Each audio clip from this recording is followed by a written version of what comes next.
18. Sunk cost fallacy, staying invested because of the past. You have been in a relationship for years. It is not working anymore. You are not happy. But you stay because you have already invested so much time and effort. You have spent years together. You have built a life together. You have shared experiences and memories. The thought of walking away feels like throwing away all that investment. This is the sunk cost fallacy. It is a cognitive bias where past investments influence present decisions, even though those past investments should be irrelevant to the decision being made. A sunk cost is money, time, or effort that has already been spent. It is gone. It is in the past. A rational decision about whether to continue something should be based on future prospects, not on past investment. But humans are not always rational in this way. We factor past investment into our decisions. We stay invested in something because of what we have already invested, even when the rational decision would be to cut our losses. The sunk cost fallacy was first studied systematically by behavioral economists, including Richard Thaler. They showed that people continue to invest in losing investments, continue to pursue failing projects, continue to stay in bad relationships because of past investment. In one study, participants were told that they had bought a ticket to a concert for $50. The concert was going to be enjoyable, but was not their favorite band. At the time of the concert, a ticket to their favorite band's concert had gone on sale at the same time. Participants who had already paid $50 for the first concert were more likely to go to the first concert despite preferring the second. They were influenced by the sunk cost of the $50 they had spent. Participants who received the $50 ticket as a gift and were offered the choice were more likely to go to their favorite band's concert. They were not influenced by the sunk cost because the sunk cost did not feel like a loss they had caused. The sunk cost fallacy operates in many contexts. Businesses continue to invest in failing projects because they have already spent money on them. Investors continue to hold losing investments because they have already lost money. People continue in bad relationships because they have already invested years. People stay in bad jobs because they have already spent years building career capital. In each case, the sunk cost is influencing the decision about whether to continue. The mechanism behind the sunk cost fallacy involves several psychological processes. First, there is loss aversion. Sunk costs are losses. Admitting that a sunk cost is sunk is admitting that a loss has occurred. Your brain resists that admission. Instead, your brain tries to recover the loss by continuing to invest. This is sometimes called the endowment effect or status quo bias. Once you have invested in something, you are motivated to continue the investment to justify the past investment. Second, there is a desire not to waste. Wastage feels bad. If you leave a relationship after years of investment, that feels like a waste. Your brain is motivated to avoid the psychological pain of wastage, so it convinces you to stay to make the investment worthwhile. Third, there is what is called the commitment effect. Once you have committed to something publicly or privately, you want to maintain consistency with that commitment. Continuing the investment maintains consistency. Leaving the investment creates inconsistency, which is psychologically uncomfortable. The sunk cost fallacy has serious negative consequences. People stay in bad relationships too long. They stay in dead-end jobs too long. They continue pursuing failing projects too long. They hold on to losing investments too long. In all cases, they are making decisions based on past investment rather than future prospects. Understanding the sunk cost fallacy is important because it frees you from the past. Past investment is irrelevant to present decisions. The only relevant question is, if I were making this decision from scratch today, what would I choose? If the answer is different from your current situation, then you are being influenced by the sunk cost fallacy. One way to overcome the sunk cost fallacy is to ask yourself, Would I choose to start this right now, knowing what I know? If the answer is no, then past investment is probably influencing you. Your decision should be based on future prospects, not past investment. Another way to overcome the sunk cost fallacy is to reframe losses. Instead of seeing continuing an investment as recovering a loss, see it as throwing good money or time after bad. Imagine you are deciding from scratch. You would not choose this bad investment. Continuing it is not recovering the past investment. It is making the loss worse. 19. Effect heuristic. Emotions lead, reason follows. Why does a positive mood make you see risks as smaller and rewards as bigger? Why does a negative mood make you see risks as larger and rewards as smaller? Why do people make different decisions about danger, value, and even politics depending on their emotional state? The effect heuristic is the cognitive bias where emotions unconsciously shape judgment, evaluation, and choices. When you are asked to evaluate something, your brain does not carefully analyze all the evidence. Instead, your brain uses your emotional reaction to the thing as a shortcut. If your emotional reaction is positive, you judge the thing as good, low risk, valuable. If your emotional reaction is negative, you judge the thing as bad, high risk, not valuable. The effect heuristic was first systematized by Paul Slovic and colleagues. They showed that people's risk assessments of activities like nuclear power or pesticide use were strongly driven by their emotional reaction to the activity, not by actual statistical risk. If people had a negative emotional reaction to something, they assessed it as more risky. If they had a positive emotional reaction, they assessed it as less risky. Their emotional reaction was doing most of the work in their risk judgment. In one study, participants were asked to evaluate the risk and benefit of various technologies. There was a strong negative correlation between perceived risk and perceived benefit. The more dangerous people perceived something to be, the less benefit they saw in it, and vice versa. This makes sense if emotion is driving the judgment. If you have a negative emotional reaction to something, you see it as risky and not beneficial. If you have a positive emotional reaction, you see it as safe and beneficial. The effect heuristic operates in many domains. In politics, people's emotional reaction to a political candidate or party affects how they evaluate evidence about that candidate or party.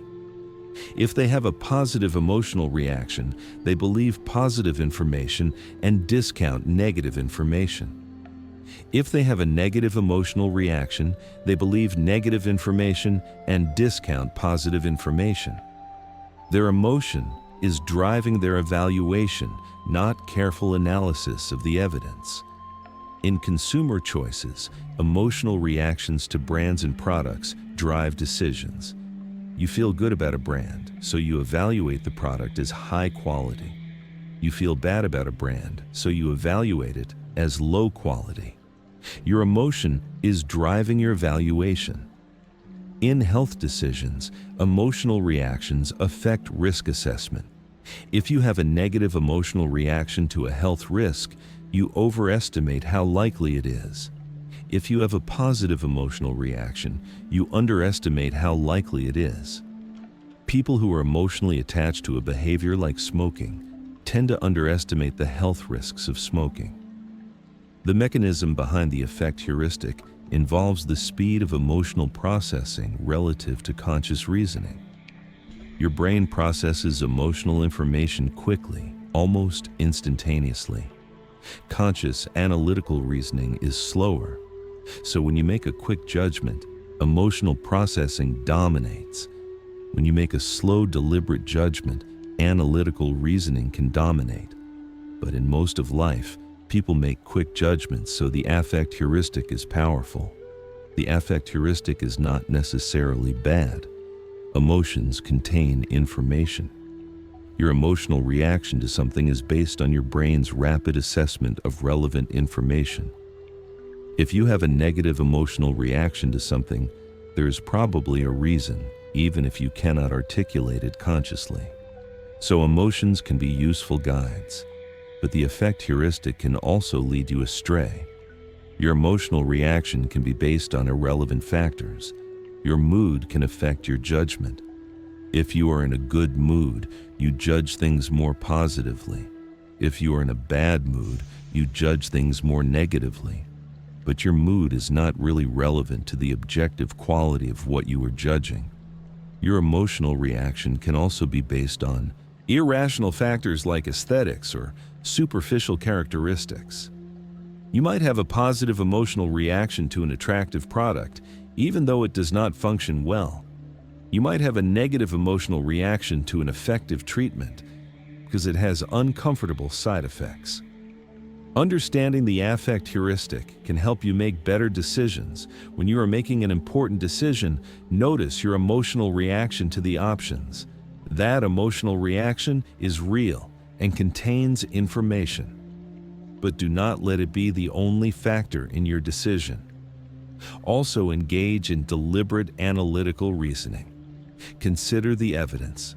Think about long-term consequences. Make sure your decision is not driven solely by how you feel in the moment. 20. Group polarization, like-minded groups. Go to extremes. You join a discussion group with people who share your political views. During the discussion, everyone reinforces each other's views. No one presents a dissenting perspective. No one plays devil's advocate. By the end of the discussion, your original view has become more extreme. Everyone's views have shifted toward the extreme end of the spectrum. This is group polarization. Group polarization is a phenomenon where group members' opinions shift toward more extreme positions after group discussion. If the group's initial tendency is liberal, after discussion the group becomes more liberal. If the group's initial tendency is conservative, after discussion the group becomes more conservative. Group discussion does not moderate positions, it radicalizes them. Group polarization was first studied by Moscovici and later extensively by Cass Sunstein and others. They showed that group discussion consistently shifts members toward more extreme versions of their initial position. The mechanism behind group polarization involves several processes. First, there is the risky shift effect where people in groups take more extreme positions than they would individually. In a group setting, people feel less personal responsibility for decisions. They can blame the group, so they are willing to advocate for riskier, more extreme positions. Second, there is social comparison. People compare themselves to others in the group. They want to be viewed favorably. If the group is moving in a particular direction, people move further in that direction to distinguish themselves as especially committed to the group's values. Third, there is persuasive arguments. In group discussion, people hear persuasive arguments for their position. These arguments strengthen and extend their thinking. They leave the discussion with new arguments to support their position and with increased commitment to it. Fourth, there is the absence of countering views. If the group consists entirely of like-minded people, there are no dissenting views to balance the discussion. All the arguments point in one direction. No counter-arguments are presented. Over time, the group develops an increasingly extreme view. Fifth, there is conformity pressure. People want to fit in with the group. If the group is moving toward more extreme positions, people conform to maintain group harmony and belonging. Group polarization shows up in many contexts. In politics, liberal groups become more liberal. Conservative groups become more conservative. By spending time together, groups become more ideologically extreme. This contributes to political polarization. In online communities, group polarization is particularly strong because the group is self-selected. People join communities based on shared views. They are exposed to other group members and their arguments, but not to dissenting views. Over time, the group and its members become more extreme. In organizations, group polarization can occur. A group of like-minded managers might develop increasingly extreme views about company strategy or employee management. They reinforce each other's views. They do not hear from people with different perspectives. Over time, they move toward more extreme positions. In social movements, group polarization is very powerful. Members of a social movement group spend time with other members. They hear arguments supporting the movement's goals. They do not hear substantial counter-arguments. Over time, their commitment becomes more extreme. Group polarization has serious negative consequences. It contributes to political polarization and gridlock. It contributes to the development of extreme ideologies. It can lead groups to make increasingly poor decisions as they become divorced from reality and from moderating perspectives. Understanding group polarization is important because it shows that group discussion does not necessarily lead to wiser decisions or more moderate views. In fact, it often leads to more extreme views. If the goal is to make good decisions or to arrive at truth, groups need to include dissenting views, need to actively consider counter-arguments, need to expose themselves to views that challenge them. Understanding group polarization should make you skeptical of groups that consist entirely of like-minded people. If you find yourself in such a group, actively seek out contrary perspectives. Actively play devil's advocate. Introduce dissenting views. Help the group avoid polarizing toward more extreme positions. It should also make you skeptical of your own group memberships. If you spend time primarily with people who share your views, you are at risk of polarization. The group will likely become more extreme over time. To avoid polarization, you need to be exposed to dissenting views and to people who think differently than you do. Conclusion. We have now journeyed through a landscape of 20 psychological tricks that operate in plain sight, shaping how we perceive ourselves, others, and the world. We have explored the anchoring effect and how first numbers become reference points that distort our judgments. We have examined social proof and how we do what others do, often blindly. We've investigated cognitive dissonance and how the mind protects itself from uncomfortable truths. We've explored the spotlight effect and the illusion of transparency that distort how we believe others perceive us. We have examined the mere exposure effect and how familiarity breeds liking. We have investigated self-fulfilling prophecies where expectations shape reality. We have explored the halo effect and horns effect, showing how one trait colors all. We have examined the fundamental attribution error, showing how we blame people instead of circumstances. We have investigated confirmation bias and how our minds become confirmation-seeking machines. We have explored the Dunning-Kruger effect, where the incompetent are most confident. We have examined priming and how subtle environmental cues shape behavior. We have investigated the availability heuristic and how memorable things seem common. We have explored the illusion of control and how we believe we influence random events. We have examined the ostrich effect, where we avoid unpleasant information. We have investigated the false consensus effect and how we think most people agree with us. We have explored pluralistic ignorance, where we do what we think others want. We have examined the sunk cost fallacy, where past investment influences present decisions. We have investigated the effect heuristic, where emotions lead and reason follows. We have explored group polarization, where like-minded groups go to extremes. What emerges from exploring these 20 tricks is a picture of a mind that is far more complex, far more influenced by hidden forces, far more subject to systematic distortions than most people realize. We are not rational processors of information, carefully weighing evidence and making logical conclusions.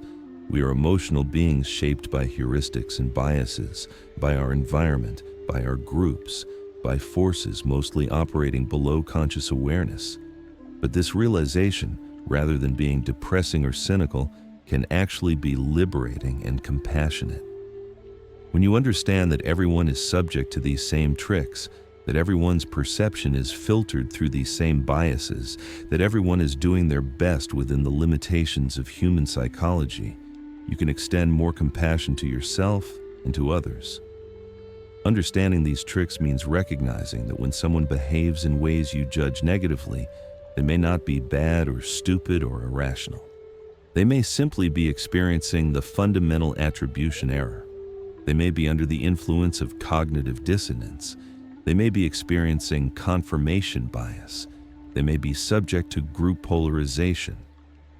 Understanding the mechanisms gives you a template for compassion.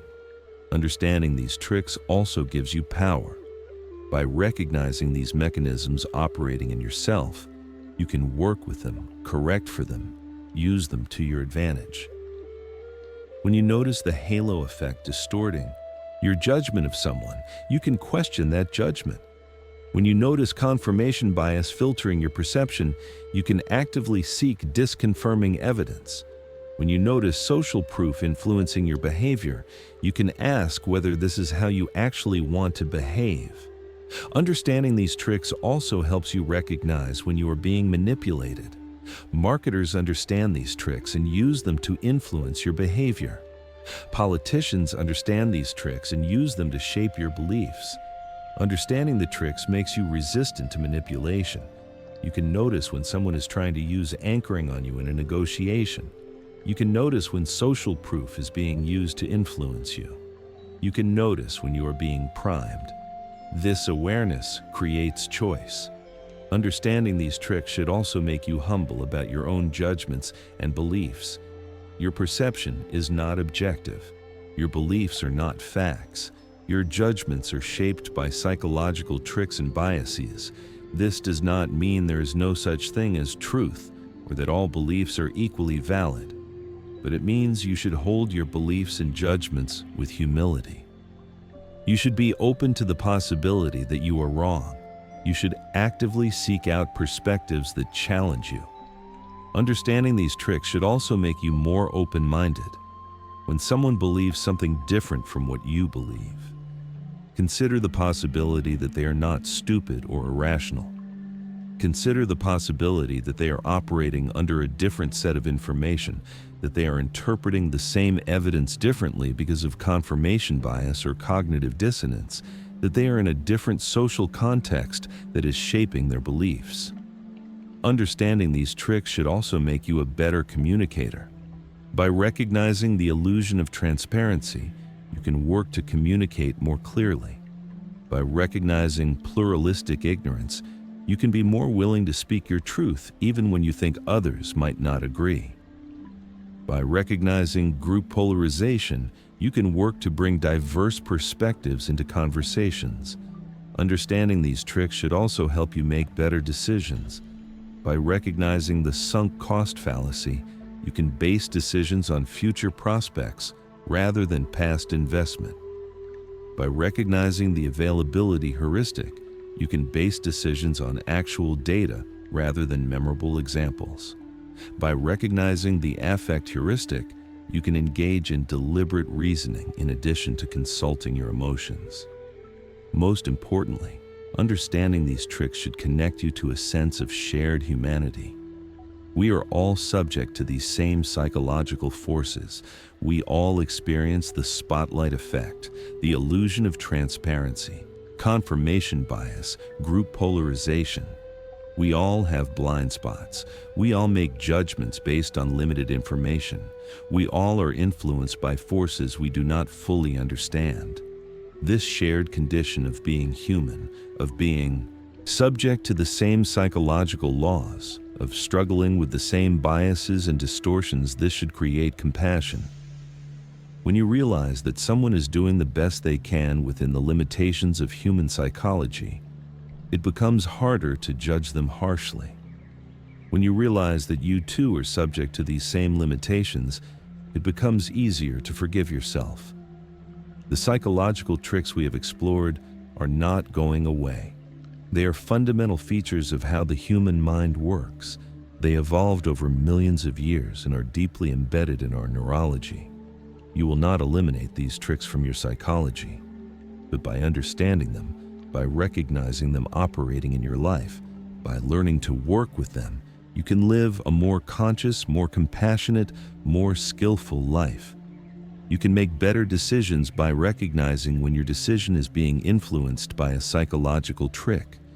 You can communicate better by recognizing when misunderstandings are happening because of the illusion of transparency. You can relate to others better by recognizing when they are subject to the same psychological tricks that affect you. You can be more forgiving and compassionate toward yourself and others by recognizing that we are all struggling with the same psychological limitations. As you move forward, remember that seeing the psychological tricks that hide in plain sight is not about becoming cynical or paranoid or manipulative. It is about becoming wiser, more aware, more compassionate. It is about recognizing the shared human condition. It is about using your understanding to relate to yourself and others with more kindness and grace. The psychological tricks are always working, but now you know about them. Now you can see them operating. Now you can work with them. This knowledge is power, and the most important use of that power is to create more understanding, more compassion, more connection in your relationships and in your life. Sleep well, and tomorrow when you encounter the world and the people in it, see them through the lens of understanding these psychological tricks.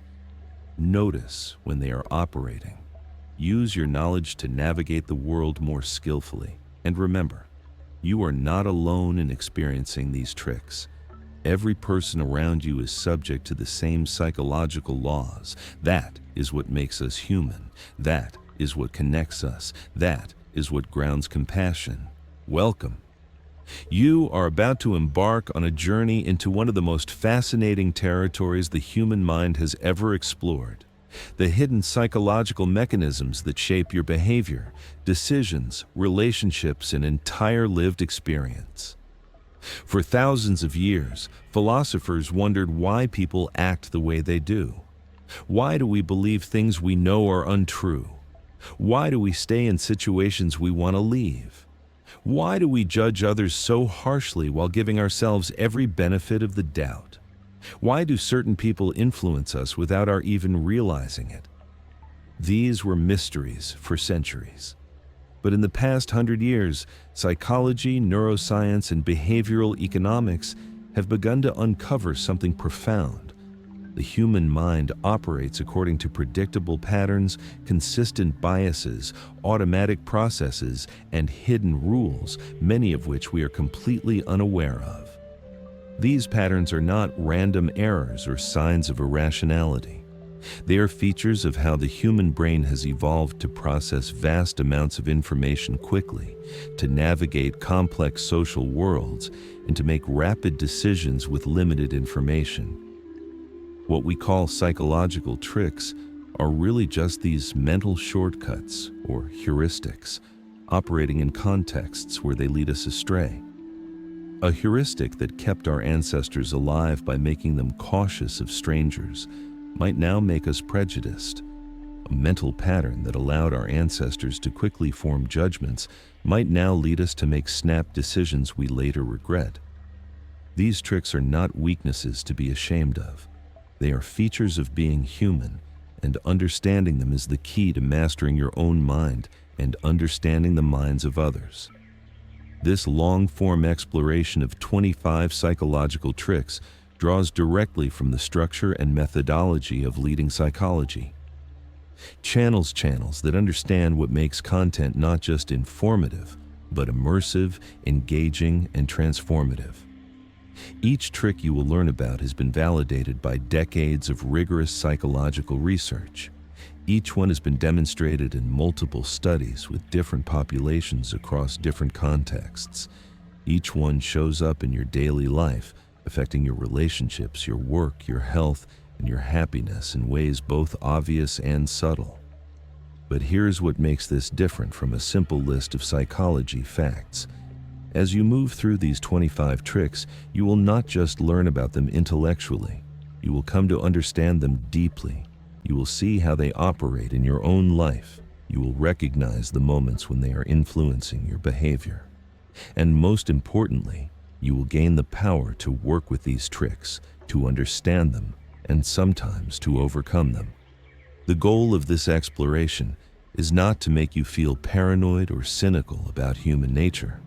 It is not to suggest that you are stupid or that people are inherently manipulative or deceptive. Rather, the goal is to expand your understanding of the invisible forces that shape all of us.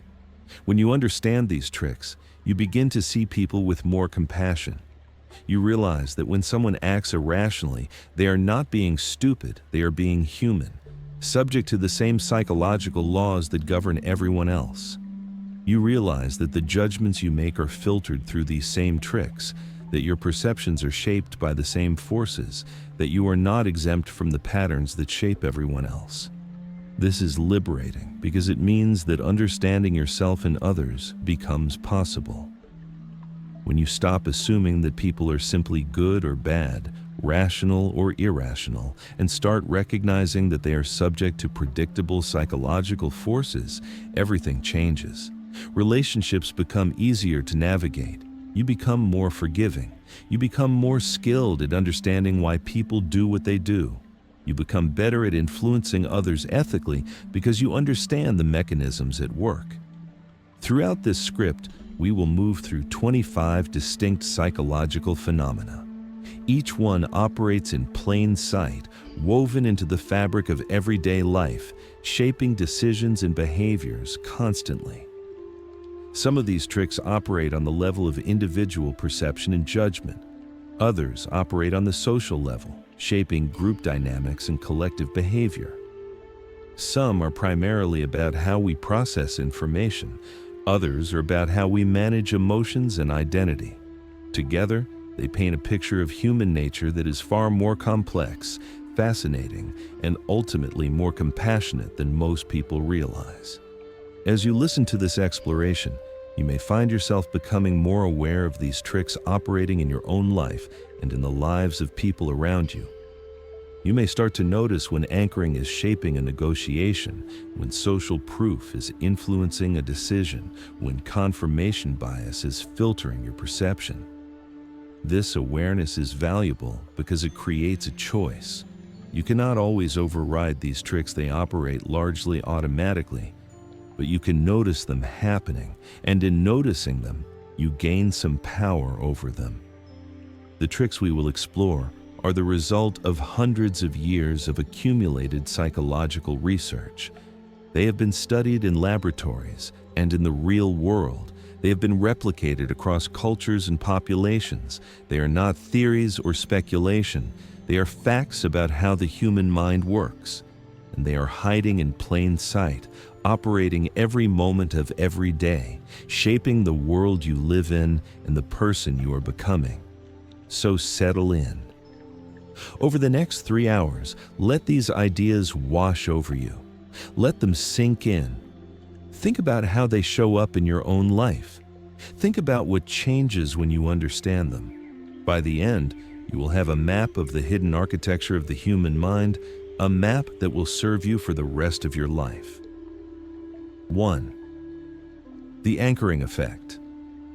Why your first number becomes your mental reference point. Imagine you are shopping for a new computer. You see a laptop listed at $500. Then you see the same model on another site for $200. That $200 suddenly feels like a bargain, like you are saving money when objectively you are still spending $1,200 on a computer. This is the anchoring effect in action. The first number you encountered, $500, became your reference point, your mental anchor. All subsequent judgments about price are made in relation to that anchor.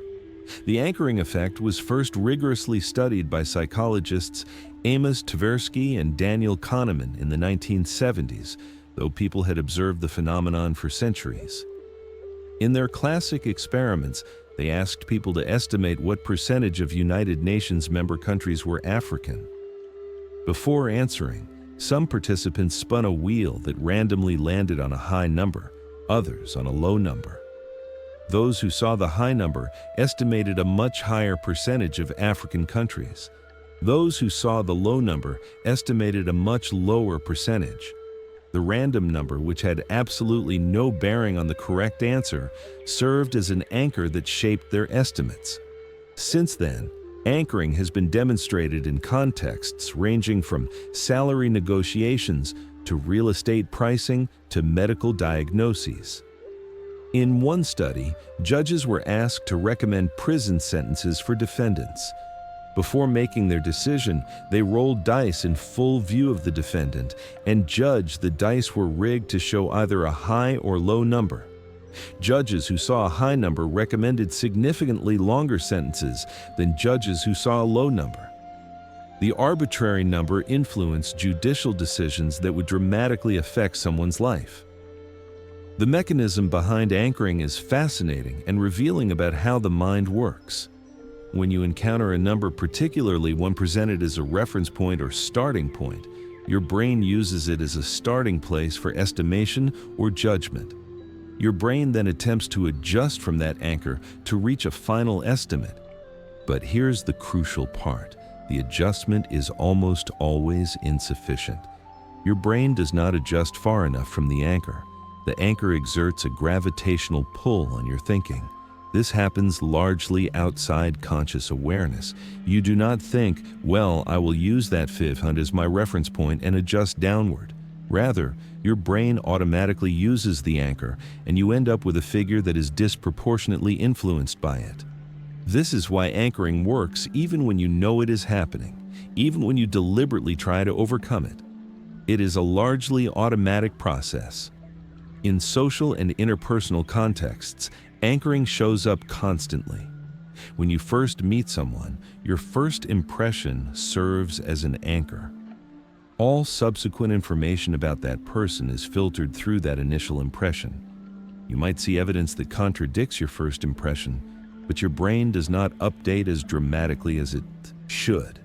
Your initial anchor continues to exert influence. In negotiations, the first offer made serves as an anchor. Research shows that whoever makes the first offer in a negotiation gains an advantage because that first number becomes the reference point for both parties. If you are selling something and someone offers you a low price, you might counter with a higher price, but your counter is still influenced by their low anchor. You do not adjust your expectations as far upward as you otherwise might have. In relationships, the first arguments or conflicts can serve as anchors.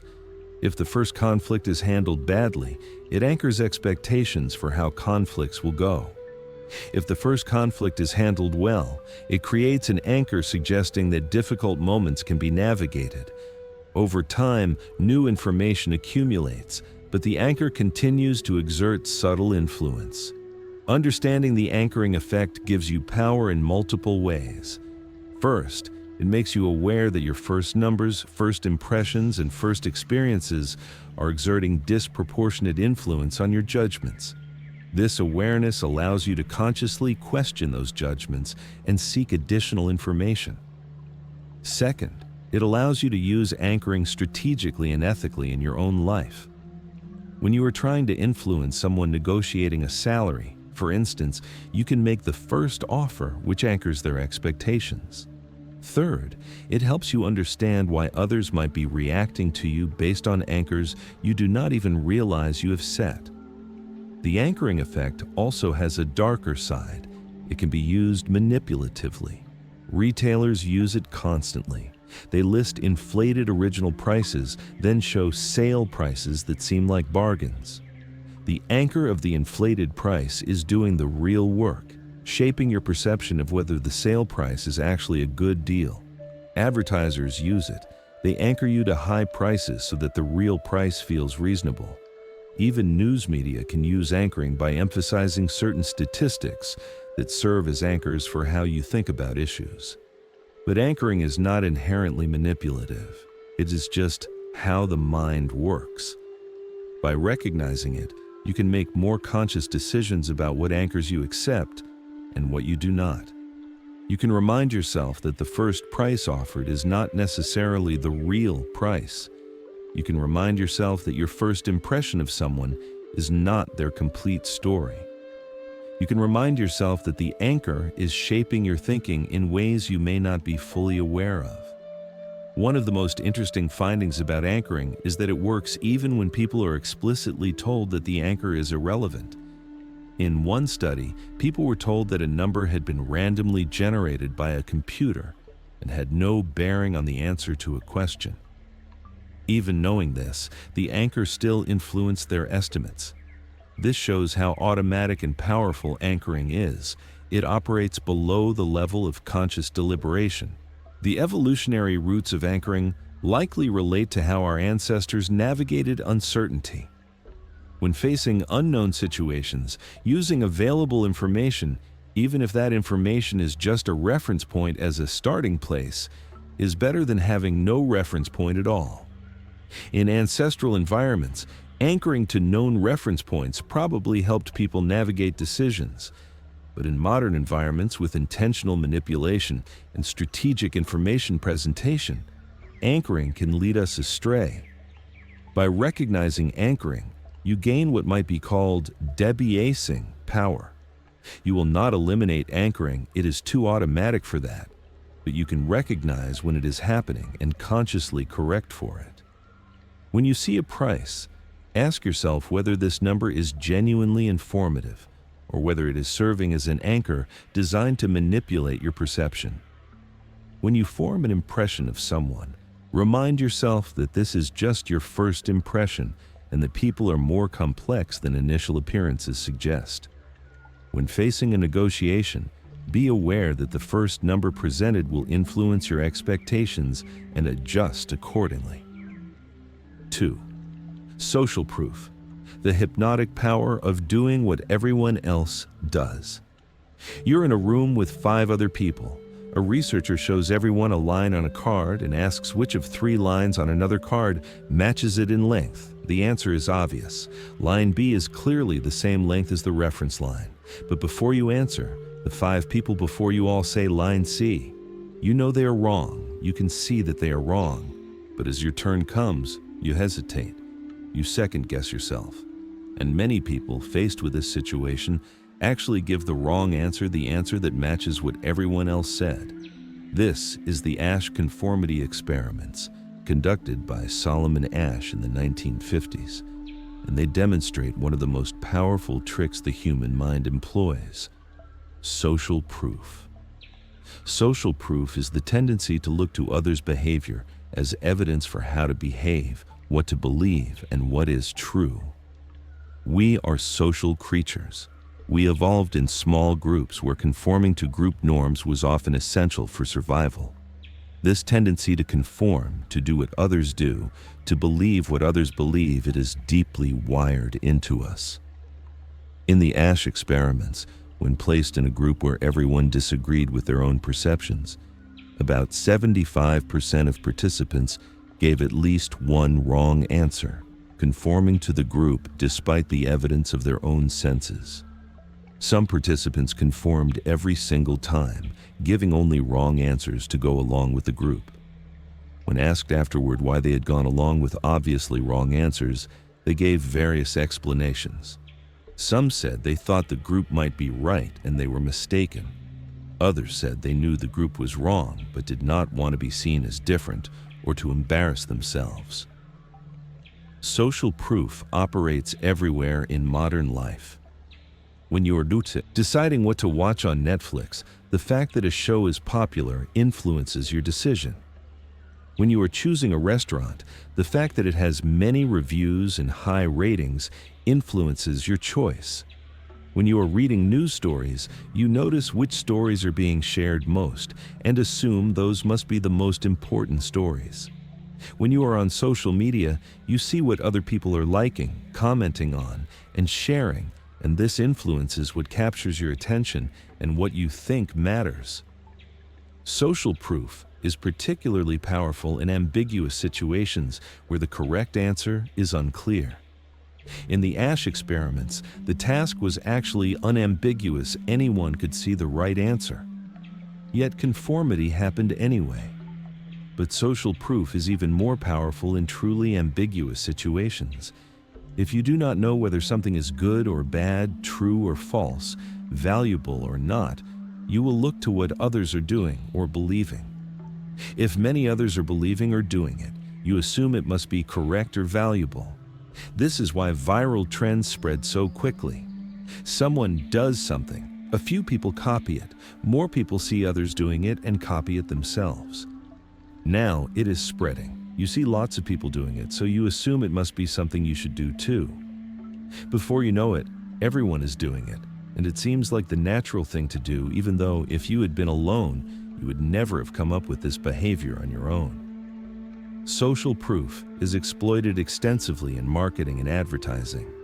Companies show you testimonials from satisfied customers. The message is, many people have bought this product and are happy with it, so you should too. Companies show you how many people have viewed a product or how many copies have been sold. The message is, this must be good because so many others think so. Laugh tracks on television shows are a form of social proof. The message is that other people are laughing, so you should find it funny too. And it works. Studies show that people rate jokes as funnier when they hear a laugh track, even though the laugh track has nothing to do with whether the joke is actually funny. On social media, likes and shares serve as social proof. A post that has many likes seems more valuable, more true, more interesting than an identical post with few likes. This is not rational. The number of likes should not change the content of the post, but it does change our perception of the post. The social proof changes how we think about the content. One of the most troubling aspects of social proof is how it operates in emergencies. In the bystander effect, which we will explore more fully later, the presence of other people who are not helping decreases the likelihood that you will help. If you are the only person present during an emergency, you are much more likely to help. But if there are other people present who are not doing anything, you look at them and think, well, they are not helping. So maybe this is not actually an emergency, or someone else will help. This is social proof leading people not to help someone in need, a phenomenon that has tragic real-world consequences. Social proof is powerful in political contexts as well. When people see that others in their community believe something, they are more likely to believe it too. This is independent of whether the belief is actually true. In fact, social proof can make false beliefs more powerful. If everyone around you believes something is true, you are more likely to believe it, even if evidence suggests otherwise. This contributes to polarization and to the persistence of misinformation. Understanding social proof does not make you immune to it. You cannot simply decide not to be influenced by what others are doing. It is too automatic, too deeply wired. But recognizing it gives you power. When you are making a decision, you can pause and ask, am I choosing this because it is genuinely what I want, or am I choosing it because others are? When you are forming a belief, you can ask, do I actually believe this? Or am I believing it because others around me believe it?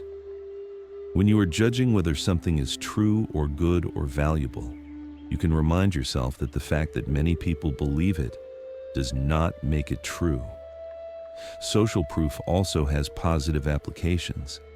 If you want to encourage people to behave in a certain way, to recycle, to conserve energy, to volunteer, showing them that many other people are already doing it increases the likelihood that they will do it too. This is why environmental campaigns often include messages like, most of your neighbors have installed solar panels. The social proof makes the behavior seem like the normal, natural thing to do. The evolutionary origins of social proof are clear. In small ancestral groups, conforming to group norms was essential. The group held the knowledge about what was safe to eat, which animals were dangerous, which behaviors were acceptable, how to survive in your particular environment. Conforming to the group meant you benefited from the collective knowledge and were not ostracized. Being cast out from the group was often a death sentence, so over evolutionary time, A tendency to do what others do and believe what others believe became baked into our psychology. In modern environments, where group knowledge is not always accurate and where conforming to the group is not essential for survival, social proof can lead us astray. But it is still operating, still shaping our behavior. By recognizing it, you can use it to your advantage when it serves your interests and resist it when it does not. 3. Cognitive dissonance, the mind's way of protecting itself from uncomfortable truths. You believe you are a good person, then you do something unkind.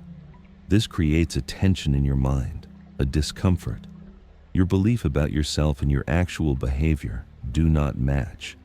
This is cognitive dissonance, and it is one of the most important tricks the mind plays on itself. Cognitive dissonance is the mental discomfort that arises when you hold two contradictory beliefs, or when your behavior contradicts your beliefs, or when you encounter information that threatens your self-image. To reduce this discomfort, the mind has several tricks it can use. It can change the belief to match the behavior. It can change the behavior to match the belief. It can rationalize the inconsistency, finding reasons why the behavior actually does not contradict the belief. It can compartmentalize, keeping the contradictory beliefs in separate mental spaces so they do not directly confront each other. Or it can deny the reality that is causing the dissonance. Leon Festinger first studied cognitive dissonance in the 1950s in a famous experiment. He had students perform a boring, tedious task. Then, he asked them to lie to other students about how interesting the task was. Half the students were paid $20 to lie, a significant amount of money at the time. Half were paid only $1. Afterward, Festinger asked all the students how much they actually enjoyed the task. Here is the interesting result. The students who were paid $20 actually enjoyed the task less than they did before. They could rationalize their lying, "I did it for the money," but the students who were paid only $1 actually ended up believing that the task was interesting. They could not rationalize lying for just $1, so instead they changed their belief about the task. They convinced themselves that it actually was interesting. They reduced the dissonance by changing their belief to match their behavior.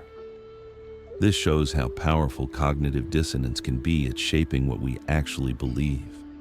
We do not just believe things and then act accordingly. Sometimes we act, and then our beliefs follow, shaped by the need to reduce dissonance. This is particularly true when the action is public, when we have committed to it, or when there is significant dissonance between the action and our self-image. Cognitive dissonance shows up in all kinds of contexts. Smokers know that smoking is bad for their health, yet they continue to smoke. To reduce the dissonance, they might convince themselves that the risk is overstated, that they could quit whenever they want, that they are actually not smoking that much. These rationalizations do not make the behavior any less dangerous, but they make the mental discomfort go away. People who hold prejudiced beliefs but also believe they are good people experience dissonance. To reduce it, they might convince themselves that their prejudice is based on fact rather than bias. Or they might point to one counterexample. "I know someone from that group and they are good, so I am not prejudiced," as evidence that they are not prejudiced. Or they might compartmentalize believing negative things about a group in general while making exceptions for specific individuals they know. Cognitive dissonance also operates in relationships. If you've invested years in a relationship but the relationship is unhappy, you experience dissonance. Your self-image as someone who makes good decisions is contradicted by the fact that you chose this unhappy relationship. To reduce the dissonance, you might convince yourself that the relationship is actually better than it is. You might minimize problems. You might blame external circumstances for your unhappiness rather than seeing the relationship itself as the problem. Or you might rationalize by telling yourself that you have already invested so much time and energy that leaving would be a waste. Cognitive dissonance is powerful after making major decisions. After buying an expensive item, you experience some dissonance. You paid a lot of money, but you are not certain it was the right decision. To reduce this dissonance, you pay more attention to the positive qualities of what you purchased and less attention to the negatives. You convince yourself that you made a good decision. This is called post-purchase rationalization. Interestingly, increasing the cost or commitment associated with a decision increases cognitive dissonance and thus increases the likelihood that people will convince themselves they made the right decision. This is why hazing is so powerful at creating group loyalty. The more painful or costly the initiation, the more dissonance new members experience, and the more they need to convince themselves that the group is great and that the hazing was worth it. This reinforces their loyalty and attachment to the group. Cognitive dissonance also plays a role in belief change and learning. When people are confronted with evidence that contradicts their beliefs, they experience dissonance. This discomfort can motivate them to update their beliefs and learn, or it can motivate them to rationalize and defend their existing beliefs. Which one happens often depends on how strongly they are committed to the belief and how much the new information threatens their identity. The evolutionary origins of cognitive dissonance are interesting. It is possible that having the capacity to rationalize and reduce dissonance helped our ancestors. If you had committed to a course of action, you had publicly announced your support for a leader, or you had chosen a mate, or you had committed to a dangerous hunt, changing your mind could be socially and physically dangerous. The ability to convince yourself that your previous commitments were good choices, even if evidence suggested otherwise, might have helped you maintain social status and avoid dangerous situations. Being certain and committed, even if that certainty was somewhat false, might have been better than constantly second-guessing yourself. In modern contexts, this tendency to rationalize and reduce dissonance can lead us astray. It can prevent us from acknowledging mistakes. It can keep us trapped in bad situations because we have invested too much to admit the investment was a mistake. It can make us resistant to evidence that challenges our beliefs. It can keep us committed to identities that no longer serve us. But cognitive dissonance is not all bad. The discomfort of cognitive dissonance can be a signal that something needs to change. By noticing the discomfort, by leaning into it rather than trying to rationalize it away, we can use it as motivation to update our beliefs, change our behavior, or examine our commitments. Recognizing cognitive dissonance in yourself is recognizing an opportunity for growth. 4. The spotlight effect. The illusion that everyone is watching you. You are in a crowded room wearing a new shirt. You feel self-conscious. You're convinced that people are noticing your shirt, judging it, perhaps thinking negatively about your fashion choice. You feel like you are on a stage in a spotlight while everyone else is watching you. This feeling is powerful. It shapes your behavior. It makes you want to hide or leave the situation. But the reality is quite different. Most people barely noticed your shirt. They were too focused on themselves to pay much attention to you. This is the spotlight effect, a cognitive bias where you overestimate how much others are noticing you and judging you. The spotlight effect was first studied rigorously by Thomas Gilovich and colleagues in the 1990s, though the phenomenon had been observed for a long time. In their classic study, they had college students wear embarrassing t-shirts to class. The shirts had a large picture of a person's face on them. Before going to class, the students predicted that about half the other students in the class would notice their shirt. In reality, only about 25% of students noticed. The students had dramatically overestimated how much people would notice them. The mechanism behind the spotlight effect involves something called egocentric bias, or the tendency to see the world from your own perspective and assume that what is salient to you is also salient to others. When you are wearing an embarrassing shirt, that shirt is extremely salient to you. You are hyper aware of it. You can feel it on your skin. You are thinking about it constantly. Your attention is drawn to it repeatedly. You assume that because it is so salient to you, it must be salient to other people as well. But other people are wrapped up in their own experiences. They are thinking about their own clothes, their own insecurities, their own problems.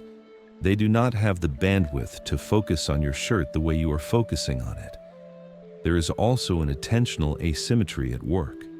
When you are in a group, you see everyone else looking around the room. You notice glances. You interpret these glances as directed at you. That person is looking at me. They must be noticing my shirt.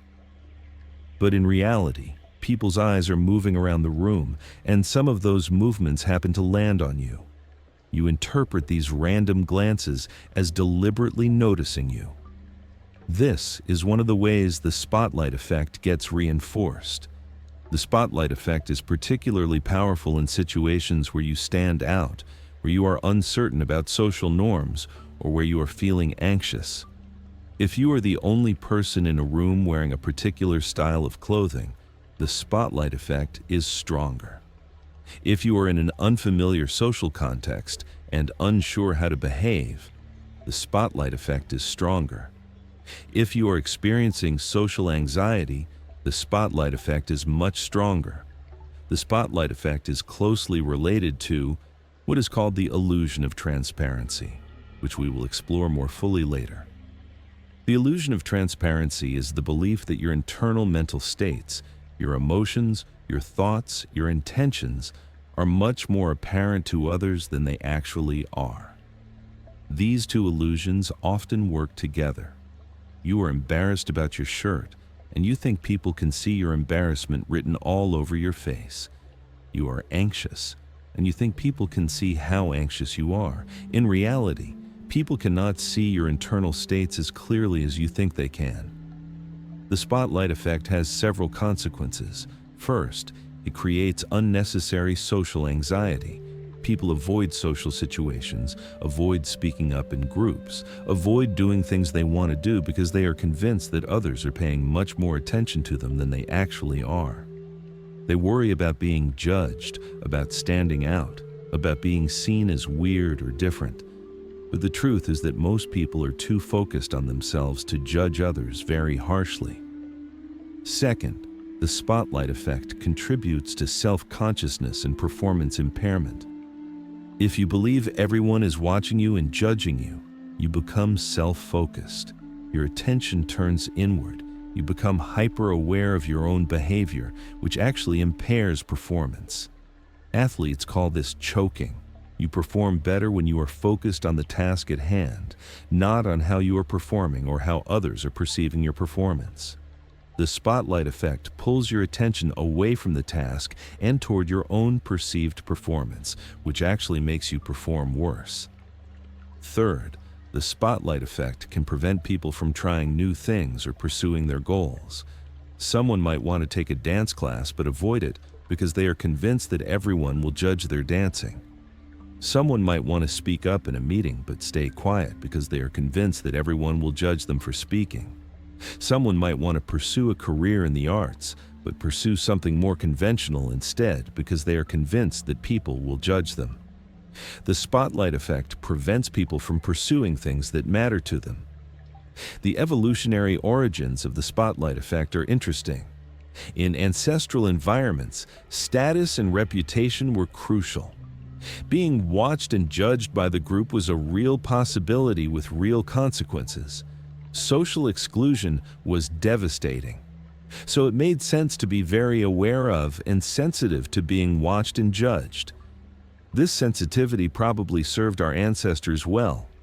But in modern environments, where most people are relatively indifferent to what you wear or do, this hypersensitivity to being judged can work against you. Understanding the spotlight effect can be liberating. When you realize that most people are not paying nearly as much attention to you as you fear, social anxiety can diminish. When you realize that the glances you interpret as judgmental are usually just random eye movements, you can stop interpreting them as threats. When you realize that your embarrassment is not written across your face for everyone to see, you can relax. One interesting finding about the spotlight effect is that it applies to both positive and negative things about you. People overestimate how much others notice their appearance, but they also overestimate how much others notice their good deeds or their achievements. You do something kind or impressive, and you think everyone noticed and was impressed. In reality, most people did not notice or did not pay as much attention as you think they did. This is called the illusion of transparency applied to positive attributes. Interestingly, people are often more aware of the spotlight effect in others than in themselves. If a friend comes to you wearing a new outfit and worrying that everyone will judge them, you can easily tell them that nobody cares about their outfit, that everyone is too focused on themselves. But when it comes to yourself, the spotlight effect is harder to overcome. Your own self-consciousness makes the illusion feel very real. The spotlight effect is reduced when you are more familiar with a situation, when you feel more confident, or when you are experiencing lower anxiety.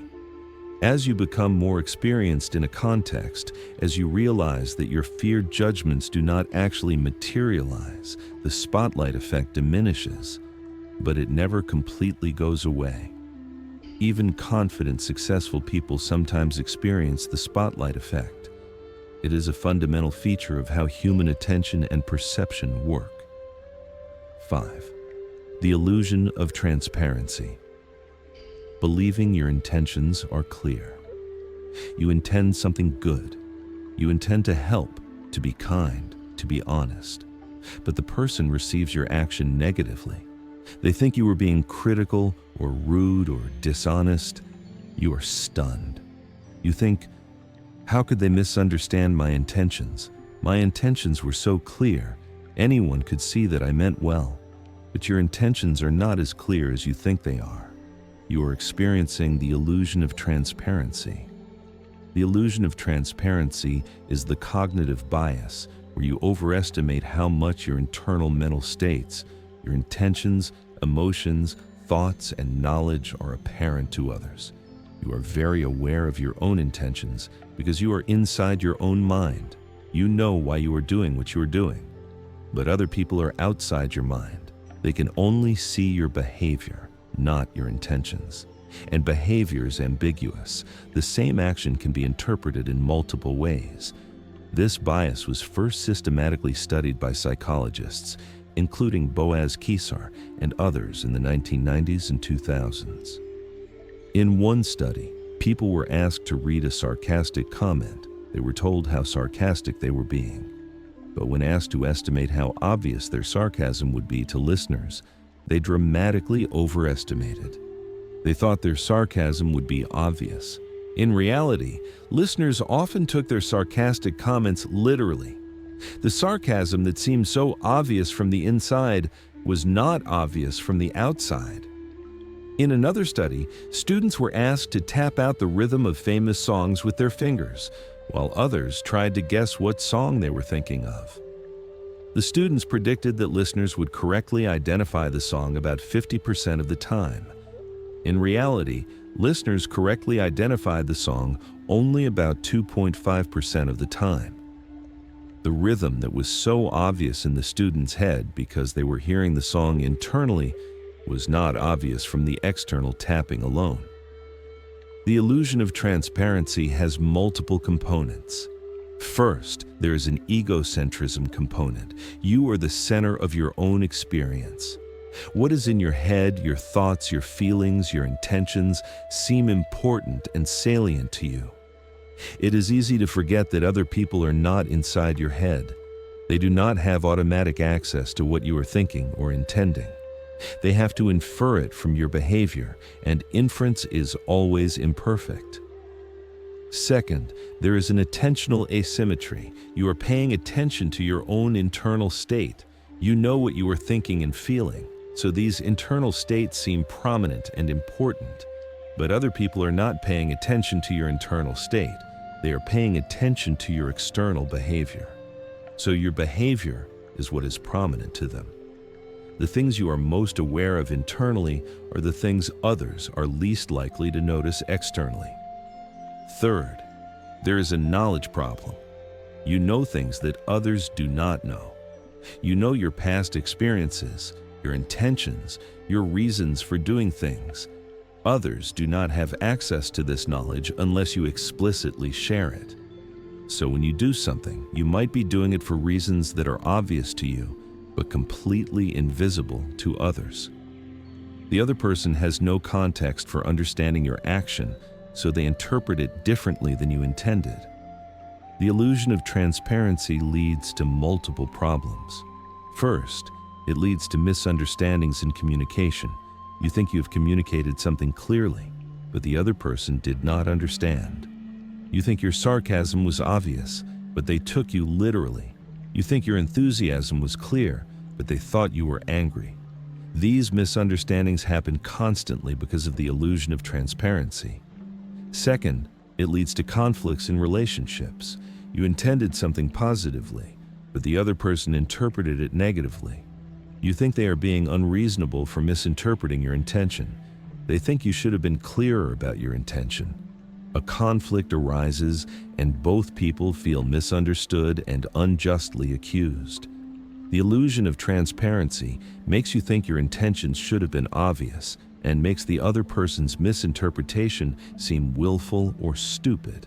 Third, it leads to frustration in teaching and learning. A teacher explains something clearly, it is clear to the teacher. But many students do not understand. The teacher thinks the students should have understood because the explanation seemed clear to the teacher. But the teacher was inside their own mind, fully familiar with the material. The students are outside the teacher's mind, encountering the material for the first time. The clarity that the teacher experienced is not the clarity the students experience. Fourth, the illusion of transparency can make you reluctant to ask for clarification or help. You think people should understand what you need, so you do not explicitly ask. You think your expectations are clear, so you do not state them. You think your feelings are apparent, so you do not express them. Then people do not meet your expectations, do not understand your needs, do not recognize your feelings, and you feel hurt and misunderstood. But the illusion of transparency is to blame. Your feelings and expectations and needs are not as obvious as they feel to you.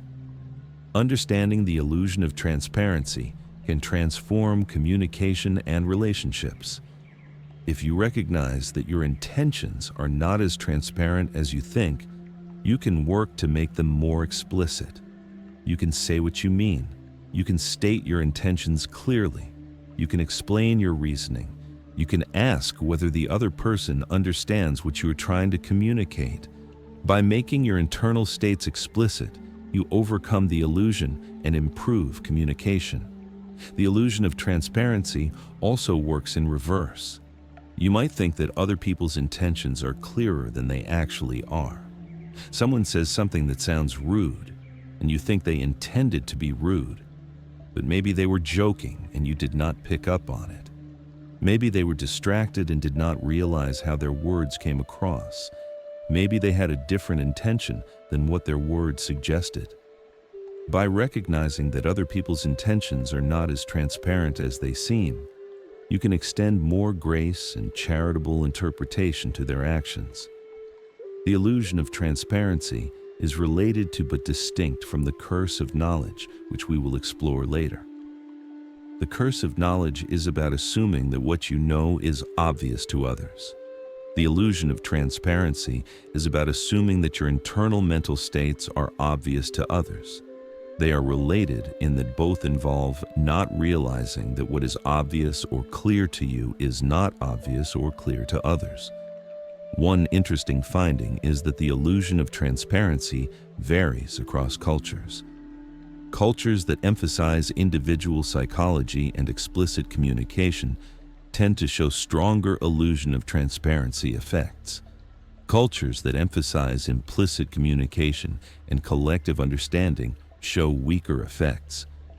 This makes sense because in cultures with implicit communication, People are already used to communicating indirectly and inferring meaning from context. They might be less likely to assume their intentions are transparent. Understanding the illusion of transparency does not eliminate it. Even when you know about it, you will still tend to assume your intentions are more transparent than they actually are.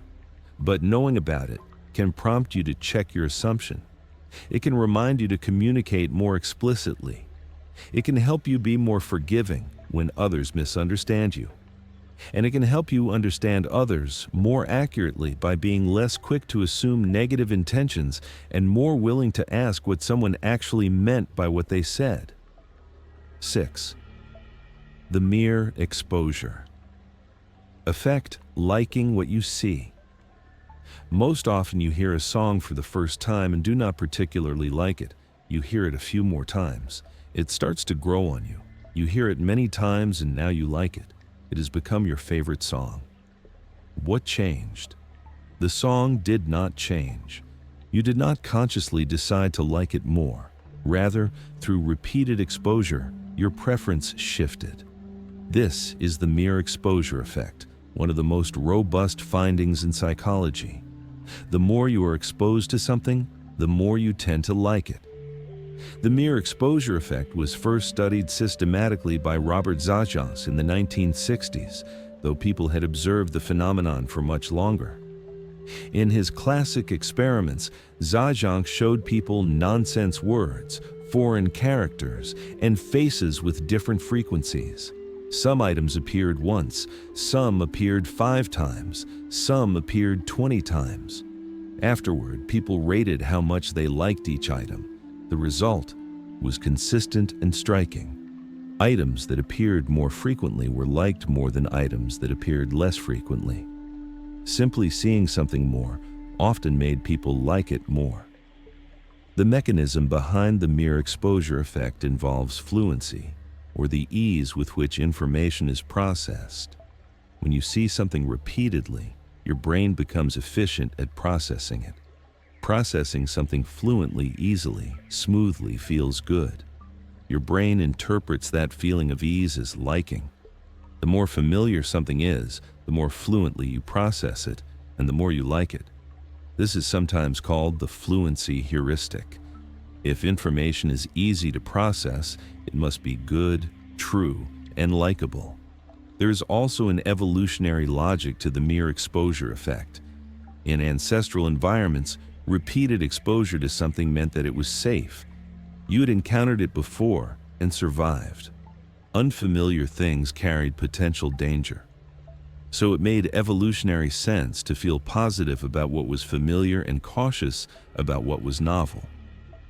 This deep biological pattern may explain why we are drawn to the familiar and wary of the novel.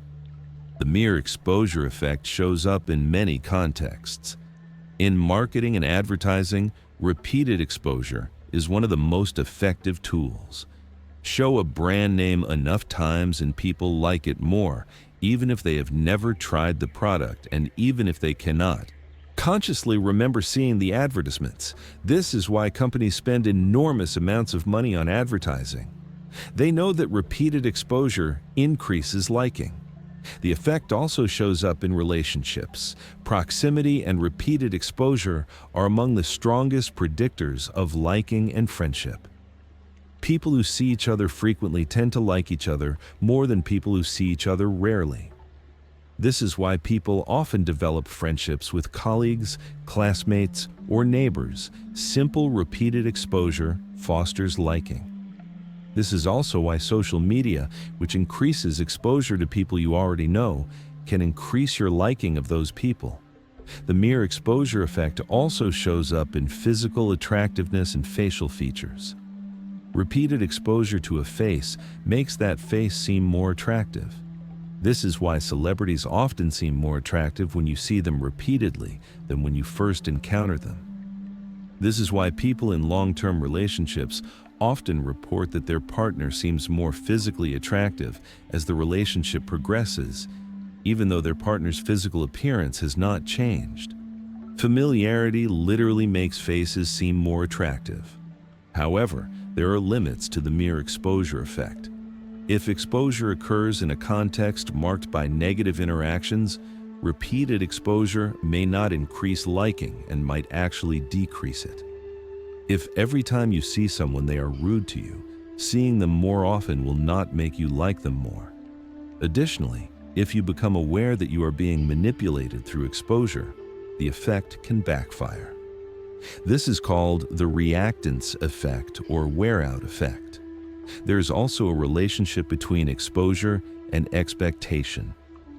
If your initial reaction to something is very negative, mere exposure might not overcome that negative reaction. Initial liking or neutrality is necessary for the mere exposure effect to work. If you initially hate something, increased exposure is more likely to maintain or increase that hatred than to convert it to liking. Interestingly, the mere exposure effect works even when you are not consciously aware of your exposure. In studies where people are exposed to images or words very briefly, below the threshold of conscious awareness, the mere exposure effect still occurs. This shows how automatic the effect is. The mere exposure effect has positive and negative implications. On the positive side, it suggests that unfamiliarity with others or ideas is not a permanent barrier to liking or understanding.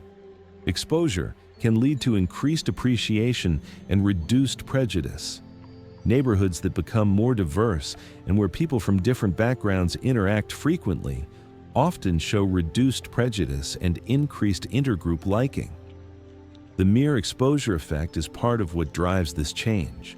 On the negative side, the mere exposure effect can be used manipulatively. Advertisers exploit it, politicians exploit it. By ensuring repeated exposure, even in an absence of substantive content, they can increase liking.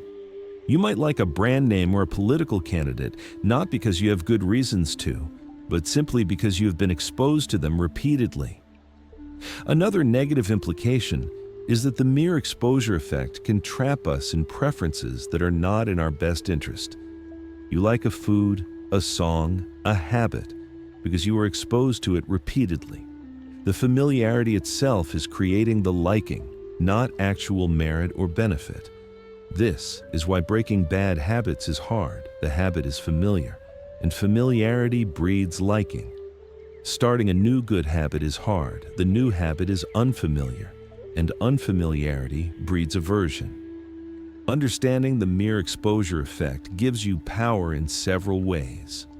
First, it makes you aware that your likes and preferences are influenced by exposure, not just by inherent merit.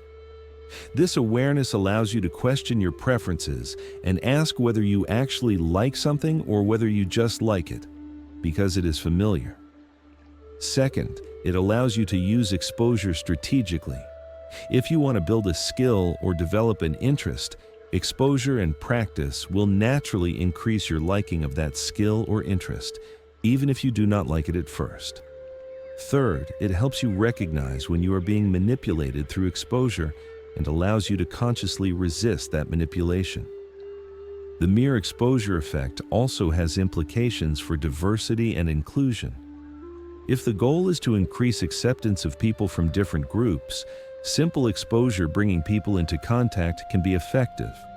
Repeated exposure to people different from yourself increases liking and acceptance. This is a simple, powerful mechanism for reducing prejudice. 7. Self-fulfilling prophecy. How expectations shape reality. A teacher believes that certain students in her class are gifted and others are not. She is not told which students are which explicitly, but she has her own assessment. She calls on the gifted students more often, waits longer for them to answer, praises them more generously when they get an answer right, and is more forgiving when they get an answer wrong. She gives less attention to the non-gifted students and is quicker to criticize them when they make mistakes. At the end of the school year, the gifted students have actually improved significantly more than the non-gifted students. Their test scores are higher, their reading ability has grown more, but here's the crucial fact. The teacher's assessment of who was gifted was random. The gifted students were not actually different from the others at the beginning of the year. The teacher's expectations, not any inherent ability difference, created the difference. This is the famous Pygmalion effect, or self-fulfilling prophecy, first studied by Rosenthal and Jacobson. Their research showed that teachers' expectations about students' abilities actually shaped those abilities.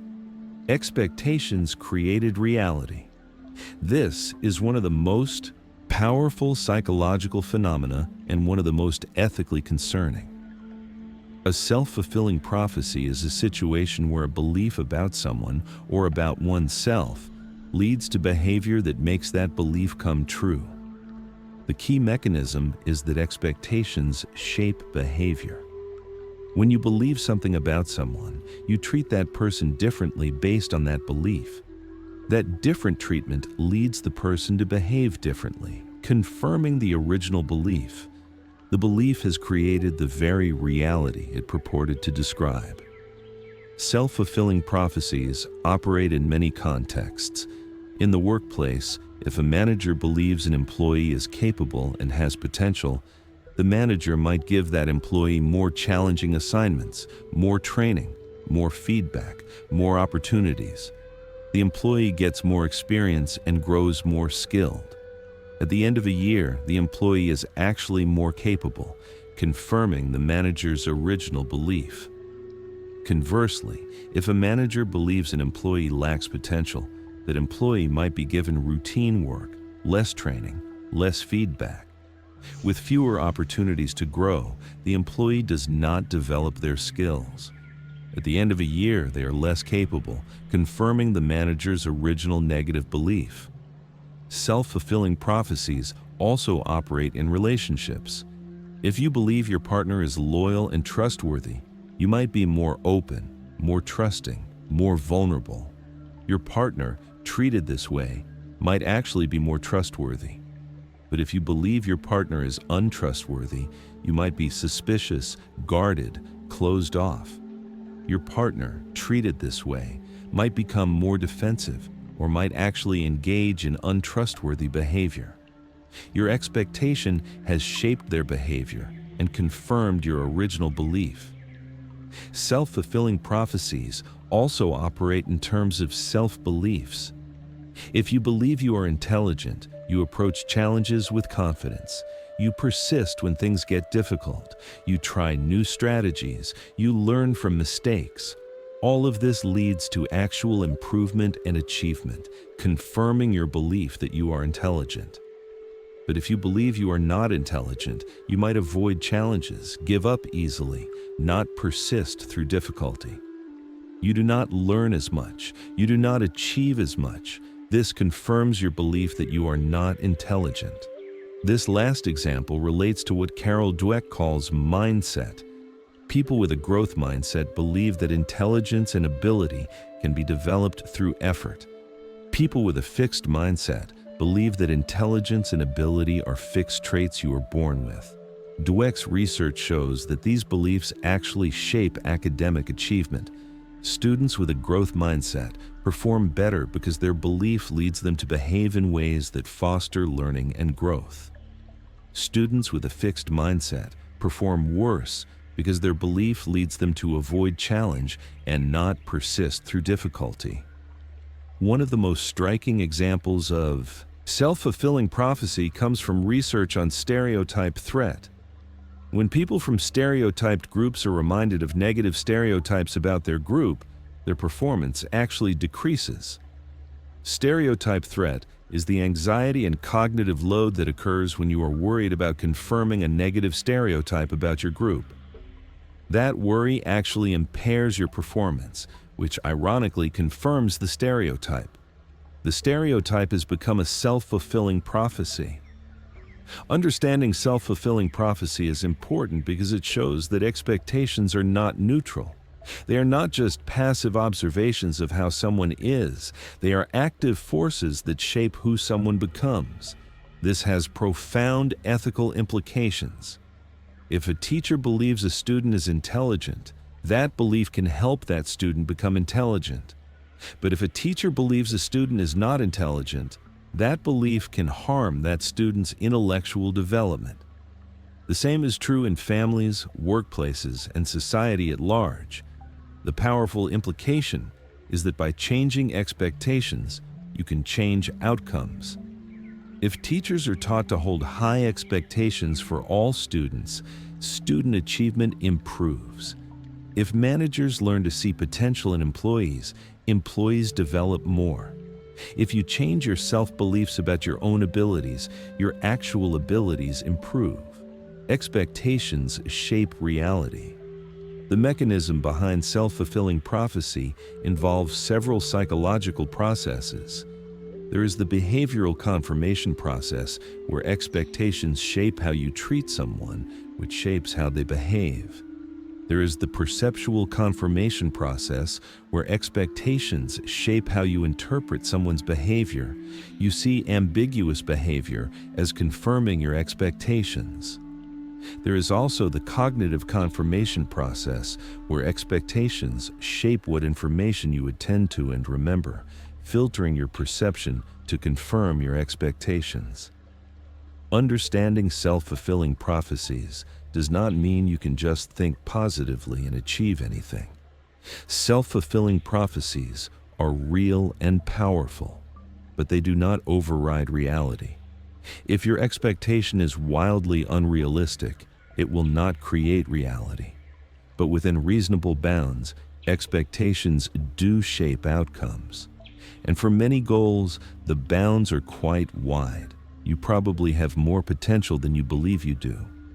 That potential is just waiting for the right expectations from others, and especially from yourself, to activate it. 8. The halo effect and horns. Effect: one trait colors. All you meet an attractive person and instantly think they are also intelligent, kind, and competent. You meet someone who is kind to animals, and you think they must be kind to people too. You meet someone who is successful in business, and you think they would be successful in any domain. These are examples of the halo effect, where one positive trait creates a glowing halo that colors your perception of all their other traits. The halo effect was first identified by psychologist Edward Thorndike in 1920, when he observed that people who were physically attractive were also rated as more intelligent, more moral, and more socially skilled. Thorndike called this the general impression phenomenon. The halo effect is the tendency for the impression created by one trait to influence judgments about other traits. If someone has one prominent positive trait, people tend to assume they have other positive traits as well. The halo effect operates powerfully in hiring. Attractive candidates are more likely to be hired, receive higher starting salaries, and are given more favorable performance evaluations, even when their actual job performance is no different from less attractive candidates. In courtrooms, attractive defendants receive lighter sentences for the same crimes. In schools, attractive teachers are rated as more knowledgeable than less attractive teachers teaching identical material. But the halo effect works in reverse too. The horns effect is when one negative trait creates a dark cloud that colors your perception of all other traits. If someone is rude, you assume they are also stupid and malicious. If someone is dishonest in one domain, you assume they are dishonest across all domains. One negative trait creates a negative halo around everything else about the person. The mechanism behind the halo effect involves your brain's need to create coherent, unified impressions of people. Your brain wants to make sense of others. It wants to create a consistent picture. If someone has one trait, your brain assumes they have traits that are consistent with that one trait. If someone is beautiful, your brain assumes they must also be kind, because that is consistent with the halo of beauty. If someone is rude, your brain assumes they must also be stupid, because that is consistent with the cloud of rudeness. This is an example of what is called implicit personality theory, the often unconscious beliefs we hold about which traits go together. If you believe that intelligence and attractiveness go together, you will assume that attractive people are intelligent. If you believe that kindness and success go together, you will assume that successful people are kind. These implicit theories are not usually based on actual correlations in the world. They are based on cultural associations and our own projections. The halo effect has profound real-world consequences. It affects just as attractive people literally receive lighter sentences. It affects hiring and career advancement. It affects performance evaluations. It affects how much people like and trust you. It affects who becomes famous and who gets opportunities in life. The horns effect can be even more powerful than the halo effect. One mistake, one character flaw, one negative incident can permanently color how people see you. This is why first impressions are so powerful and why making a good impression in initial interactions is important. A bad first impression creates a horns effect that is hard to overcome. You would have to demonstrate many positive traits to overcome the dark cloud created by one negative impression. The halo effect and horns effect can also interact with confirmation bias. Once you have formed a positive impression and are under the halo effect, you interpret ambiguous behavior as confirming the positive impression. Once you have formed a negative impression and are under the horns effect, you interpret ambiguous behavior as confirming the negative impression. The biases work together to maintain and reinforce your initial impression. Understanding the halo effect and horns effect helps you in several ways. First, it helps you recognize that your perceptions of people are not objective. You are not seeing them clearly. You are seeing them through a distorted lens created by one or a few prominent traits.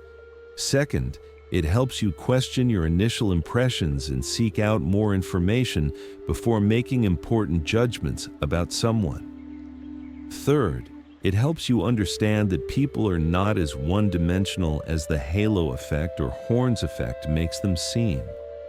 People are complex and contain both positive and negative traits. The halo effect and horns effect also have implications for self-presentation. If you want to create a positive halo effect, focus on developing one prominent positive trait. People judge the whole person based on that one trait. Conversely, if you make a negative impression, work hard to demonstrate positive traits in other domains so people realize you are more complex than your initial mistake suggests. Understanding these effects also makes you more compassionate. When someone makes a mistake or has a character flaw, the horns effect makes you judge them harshly across the board. But if you recognize the horns effect, you can extend more grace. The person is not defined by one flaw. They are a complex human with both strengths and weaknesses. 9. Fundamental attribution. Error. Blaming people instead of circumstances. Someone cuts you off in traffic and your immediate thought is that they are a reckless, careless driver. You do not think that maybe they did not see you. Maybe they are rushing to the hospital. Maybe their attention was momentarily diverted. You blame the person. You do not consider the situation. This tendency to explain others' behavior by their personalities rather than by circumstances is called the fundamental attribution error or correspondence bias. The fundamental attribution error is so fundamental to how humans think that the name itself reflects its importance. It is fundamental because it shows up across cultures, across contexts, and across people. It is one of the most robust findings in social psychology. The classic demonstration of the fundamental attribution error comes from a study by Lee Ross in 1977. Participants watched videos of someone either praising or criticizing other participants. The observers were told that the behavior was assigned to the person by the experimenter. The person had no choice in what they said. Yet observers still attributed the praise or criticism to the person's underlying character. They assumed that the person praising others was naturally kind, and the person criticizing others was naturally mean. The situational constraint, the experimenter's assignment, was ignored. The observers attributed behavior to personality traits. The fundamental attribution error applies across many domains. In the workplace, if a coworker makes a mistake, you might think they are careless or incompetent. You do not consider that they might have been given unclear instructions or inadequate information. In relationships, if your partner does something that hurts you, you might think they are selfish or uncaring. You do not consider that they might be stressed, overwhelmed, or dealing with something you do not know about. One of the most interesting findings about the fundamental attribution error is that it does not apply equally to yourself. When you do something, you tend to attribute it to circumstances. You made a mistake because you had inadequate information, not because you are incompetent. You snapped at someone because you were stressed, not because you were rude. But when others do the same things, you attribute it to their character. This is called the actor-observer bias, or the ultimate attribution error, a double error where you explain your own behavior one way and other people's behavior the opposite way. Why does the fundamental attribution error happen? One reason involves attention and perception. When you observe someone's behavior, you are focused on that person. The situation is background. Your attention naturally focuses on the figure, the person, not on the background, the situation. Your brain is designed to focus on moving objects and animate creatures. The person stands out. The situation is less salient. Because the person is more salient, you tend to attribute their behavior to the person rather than to the situation. There is also a cognitive explanation. Attributing behavior to personality is simpler and requires less mental effort than considering situational factors. Your brain prefers simpler explanations. It is cognitively easier to think they are rude than to think they are stressed by circumstances I am not aware of. Your brain takes the easy route. Another explanation involves implicit personality theory. People believe that behavior is caused by stable personality traits. If someone is rude, people believe it is because they are a rude person, not because of situational factors. This implicit theory makes personality-based attributions feel natural and obvious. The evolutionary origins of the fundamental attribution error probably relate to threat assessment. In ancestral environments, quickly assessing whether another person was a threat was important. Are they hostile? Are they trustworthy? Attributing behavior to personality traits allowed for rapid threat assessment. If someone acted aggressively, assuming they were aggressive, a trait, rather than just responding to circumstances made sense for survival. Better to assume someone is hostile and be cautious than to assume they are just responding to circumstances and be caught off guard. Over evolutionary time, this tendency to attribute behavior to personality became baked into how we think. The fundamental attribution error has important ethical implications. It contributes to victim blaming. If someone is in poverty, the fundamental attribution error leads people to assume they must be lazy or irresponsible, rather than considering situational factors like lack of opportunity or discrimination. If someone is unemployed, people assume they are unmotivated rather than considering that they may have been laid off from an industry that is declining. If someone is in an abusive relationship, people assume they must be weak or stupid rather than considering how abuse and trauma shape behavior. The fundamental attribution error also affects justice and punishment. Judges and juries are subject to the fundamental attribution error when they see criminal defendants. They attribute crime to the defendant's character. They are evil, criminal, immoral, rather than fully considering the circumstances that may have led to the crime. This leads to harsher punishments and less consideration of rehabilitation.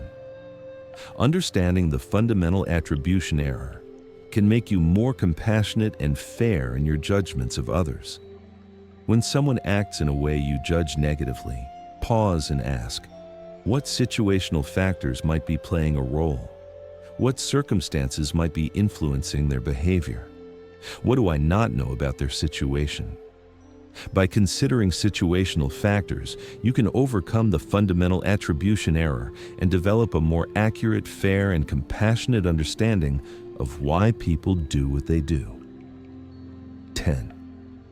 Confirmation bias, the brain's filter for agreement. You believe that your friend is selfish. You observe their behavior through the lens of this belief. When they do something kind, you interpret it as self-interested. When they do something for themselves, you see it as confirmation of their selfishness. You are not seeing your friend objectively. You are seeing them through the filter of your existing belief. Your belief shapes what you pay attention to, how you interpret what you observe, and what you remember. This is confirmation bias, one of the most pervasive psychological biases.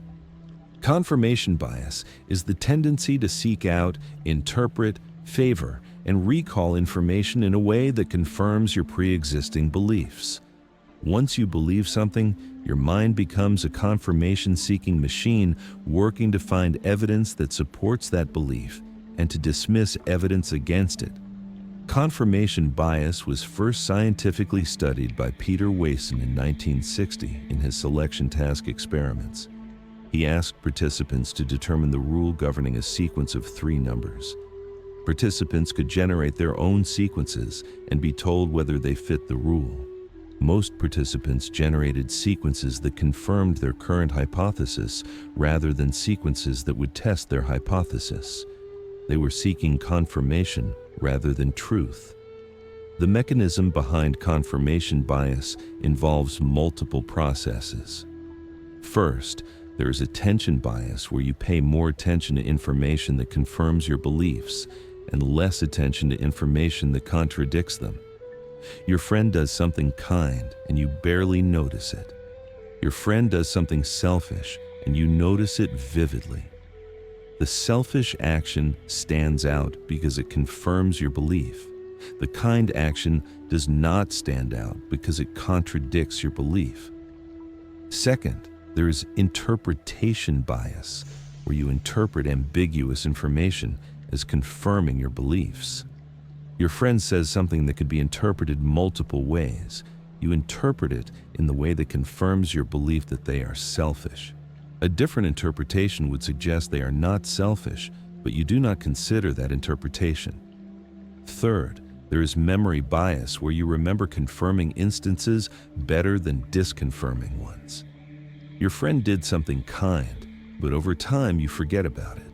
Your friend did something selfish, and you remember it vividly. When you think about your friend, the memories that come to mind are the selfish actions. This skewed memory reinforces your belief. Fourth, there is search bias, where you actively seek out information that confirms your beliefs. If you believe your friend is selfish, you might pay attention to news about how most people are selfish. You might seek out social media posts about selfishness. You might notice instances where your friend acts selfish. You are actively building a case for your belief. Confirmation bias operates in many domains. In science, scientists can unconsciously be biased toward confirming their hypotheses and dismissing contradictory evidence. In medicine, doctors can develop diagnoses early on and then interpret ambiguous symptoms as confirming that diagnosis. In relationships, people form impressions of their partners early on and then interpret their partner's behavior through that lens. Confirmation bias also interacts with other biases. It interacts with the backfire effect, where contradictory evidence actually strengthens your original belief. It interacts with polarization effects, where discussion with like-minded people reinforces your beliefs. It interacts with tribalism, where you trust information from people in your group and distrust information from people outside your group. One of the most troubling aspects of confirmation bias is that it can be very difficult to overcome. Simply being aware of confirmation bias does not eliminate it. Even scientists and critical thinkers are subject to it. Even people specifically trained to notice confirmation bias still fall prey to it. This is because confirmation bias operates largely outside conscious awareness. However, there are strategies for reducing confirmation bias. One is to actively seek out contradictory evidence. Instead of waiting for contradictory evidence to come to you, which you are likely to dismiss anyway, go looking for it. If you believe something, specifically search for evidence against it. Read arguments that contradict your belief. Talk to people who disagree with you. By actively seeking contradiction, you can partially overcome confirmation bias. Another strategy is to consider alternative explanations.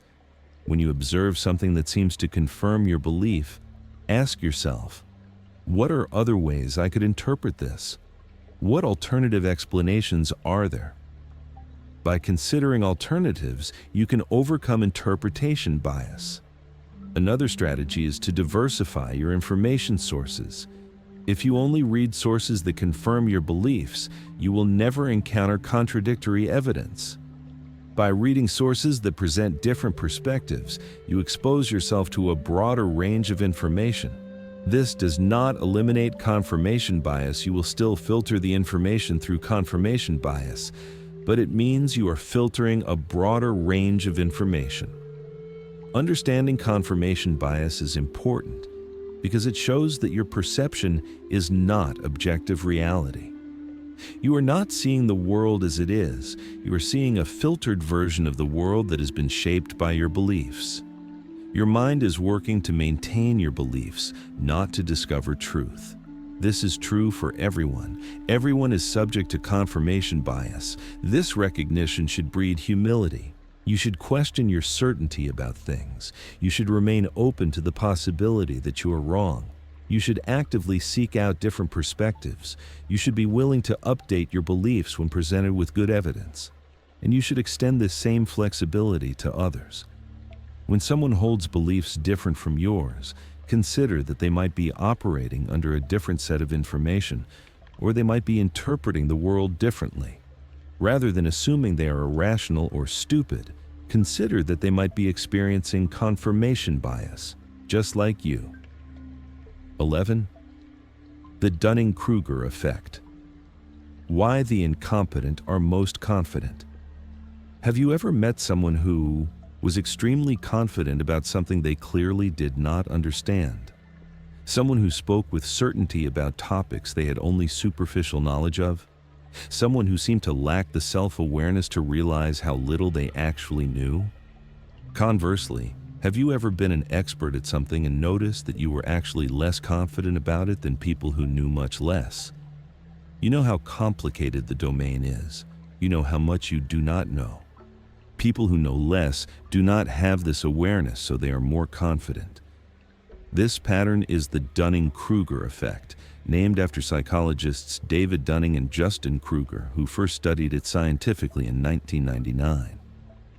The Dunning-Kruger effect is a cognitive bias where people with low ability in a domain dramatically overestimate their ability, while people with high ability tend to underestimate their ability. In the original Dunning and Kruger study, participants were given tests of humor, logic, and grammar. After taking the tests, they estimated their percentile ranking. The results were striking. Those who performed in the bottom quartile estimated they were in the 62nd percentile. Those who performed in the top quartile estimated they were in the 67th percentile. The worst performers were nearly as confident as the best performers, despite a massive gap in actual performance. The mechanism behind the Dunning-Kruger effect is both simple and profound. To recognize your own incompetence, you need to know what competence looks like. But if you lack knowledge in a domain, you cannot recognize the knowledge you lack. You lack the very metacognitive skills needed to assess your own understanding. Imagine someone with no musical training listening to two violinists. One is highly trained and plays beautifully. One is untrained and plays terribly. The untrained listener might not be able to tell the difference. They lack the knowledge to recognize the poor playing. Similarly, someone with no knowledge of a domain cannot recognize their own lack of knowledge. They lack the reference points to know what good is. This creates a vicious cycle. Because you cannot recognize your own incompetence, you remain confident. Your confidence leads you to not seek training or education. Your lack of training means you remain incompetent. You remain unaware of your incompetence. The confidence persists. There's also a related phenomenon where competent people underestimate their own ability. As you become knowledgeable about a domain, you realize how much complexity there is. You become aware of what you do not know. You realize that many things you thought you knew are actually more complicated than you thought. This growing awareness of complexity and of your own limitations leads to reduced confidence. Additionally, competent people often assume that what is obvious to them is obvious to everyone else. They forget what it was like not to know. Someone who is good at public speaking assumes that public speaking is easy for most people. Someone who is good at math assumes that math is straightforward. They underestimate how difficult it is for people who lack their expertise. The Dunning-Kruger effect has important implications across many domains.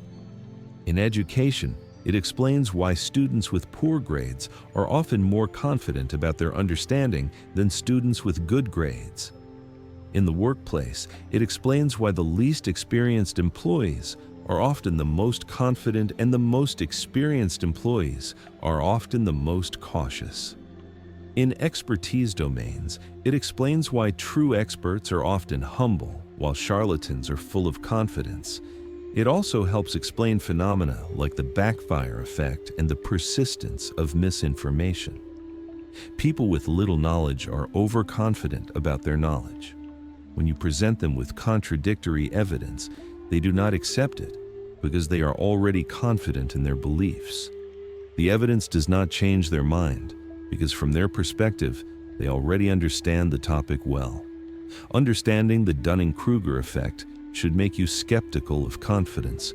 When someone speaks with great certainty about something, ask yourself whether they are genuinely an expert or whether they are suffering from the Dunning-Kruger effect. Often, genuine experts are cautious, nuanced, and express uncertainty because they understand the complexity. It should also make you humble about your own confidence. When you are very confident about something, particularly about something you have not deeply studied, you might be experiencing the Dunning-Kruger effect. This does not mean you are wrong, but it means you should be cautious about that confidence. Seek out education. Talk to people who know more than you. Be willing to discover that you do not know as much as you thought you did. The Dunning-Kruger effect also affects how we evaluate competence in others. In hiring, education, politics, and many other domains, we tend to give more credibility and attention to confident people. But confidence is not a reliable indicator of actual competence. Someone can be supremely confident and completely wrong. Someone can be uncertain and actually quite knowledgeable. One interesting implication of the Dunning-Kruger effect is that it can be reduced through education. As people learn more about a domain, their initial overconfidence decreases as they become aware of the complexity. As they learn even more and become truly expert, their confidence increases again, but with a much more accurate calibration to their actual ability. The relationship between confidence and actual ability becomes more aligned. 12. Priming. Subtle cues shape behavior. You walk into a bakery and suddenly crave bread. You see an advertisement for a fast food restaurant and feel hungry. You hear energetic music and feel motivated to exercise. You see the color red and feel alert. You hear words related to aging and walk more slowly. In each of these cases, you are experiencing priming. Priming is the phenomenon where exposure to one stimulus unconsciously influences your response to a subsequent stimulus. A cue in the environment, a word, an image, a sound, a smell, activates related concepts and associations in your mind, which then influences your behavior and judgments. Priming was first studied systematically by cognitive psychologists in the 1970s and 1980s. One classic study by Tversky and Kahneman showed that people who were primed with words related to old age actually walked more slowly afterward, even though they were not consciously aware of being primed. The prime had unconsciously affected their behavior. Another famous priming study is the Florida Effect Study. Participants were given a word puzzle that contained words related to aging and old age.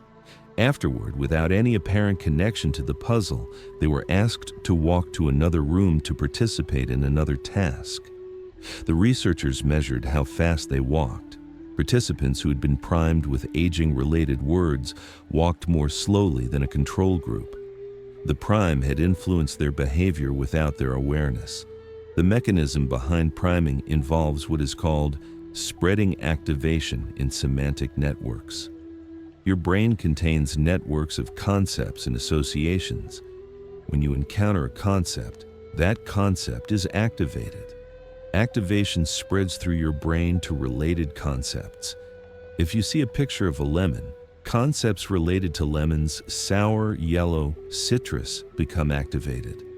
That activation affects how you process subsequent information related to those concepts. Priming can be positive or negative.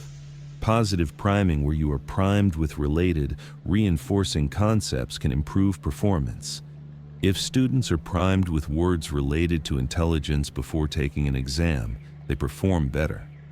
Negative priming, where you are primed with unrelated or conflicting concepts, can impair performance. If students are primed with stereotype threat before taking an exam, they perform worse. Priming also affects judgments and evaluations. If you are primed with the concept of money, you make more selfish choices. If you are primed with concepts of cleanliness, you judge moral violations as more serious. If you are primed with concepts of danger, you perceive threats as more likely. One interesting type of priming is affective priming, where your mood or emotional state is primed. If you watch a funny video before making a decision, you make different decisions than if you watch a sad video. If you are in a good mood, you tend to like things more and be more cooperative. If you are in a bad mood, you tend to be more critical and more selfish. Priming operates in advertising extensively. Advertisements do not just try to convince you through logical arguments that a product is good. They prime you with associations. A beer advertisement might prime you with associations of friendship, fun, and relaxation. A luxury car advertisement might prime you with associations of status, power, and success. These primes influence your behavior and choices, often outside your conscious awareness. Priming also operates in social contexts. If you are in a room with high-status people, you are primed with concepts of status and achievement. If you are in a room with low-status people, you are primed with different concepts. These primes affect how you behave. One of the most important findings about priming is that it works even when you are not consciously aware of it. In subliminal priming studies, people are exposed to stimuli that are presented too briefly for them to consciously perceive them. Yet the subliminal prime still affects behavior and judgments. This shows how automatic and outside conscious awareness priming is. Priming also has cultural components. Different cultures prime different concepts. In individualistic cultures, seeing words related to individual identity might prime people to make more selfish choices. In collectivist cultures, seeing words related to group identity might prime people to make more cooperative choices. The primes are culturally specific. Understanding priming gives you power in several ways. First, it makes you aware that subtle environmental cues are influencing your behavior. You are not as in control as you think. Your environment is shaping your choices, your judgments, your emotions. By recognizing this, you can be more intentional about creating environments that support the behaviors and judgments you want to make. Second, It helps you recognize when you are being manipulated through priming. Advertisers are trying to prime you. Politicians are trying to prime you. By being aware of this, you can resist it. You can notice when you are being primed and make more conscious choices. Third, it allows you to use priming to your own advantage. If you want to be more motivated, prime yourself with motivating concepts. Listen to motivating music. Look at inspiring images. Be around people who are motivated. If you want to be more creative, prime yourself with creative concepts. These primes will unconsciously influence your behavior and help you achieve your goals. 13. The availability. Heuristic. What's memorable seems common. You recently heard about a plane crash. It was a terrible tragedy. The news covered it extensively. You saw multiple reports. The image of the crash is vivid in your memory. Now you believe that flying is dangerous. You are nervous about taking a flight. In reality, flying is statistically much safer than driving. You are statistically far more likely to die in a car accident than in a plane crash. Yet your fear of flying is greater than your fear of driving. Why? Because plane crashes are more available to your memory. They are more memorable, more emotionally vivid, more covered by media. This is the availability heuristic, a cognitive bias where people estimate the frequency or probability of something based on how easily examples come to mind. If examples are readily available in your memory, if they are easy to recall, you believe that thing is common. If examples are not readily available, you believe it is rare. The availability heuristic was first systematized by Amos Tversky and Daniel Kahneman in 1973. In one of their classic studies, they asked people whether there are more words in English that start with the letter R or more words that have R as the third letter. Most people said more words start with R. In reality, there are more words with R as the third letter. But words that start with R are easier to recall. You can more easily think of words starting with R. So people thought they were more common. The mechanism behind the availability heuristic involves memory and cognitive ease. When you try to estimate how common something is, your brain searches memory for examples.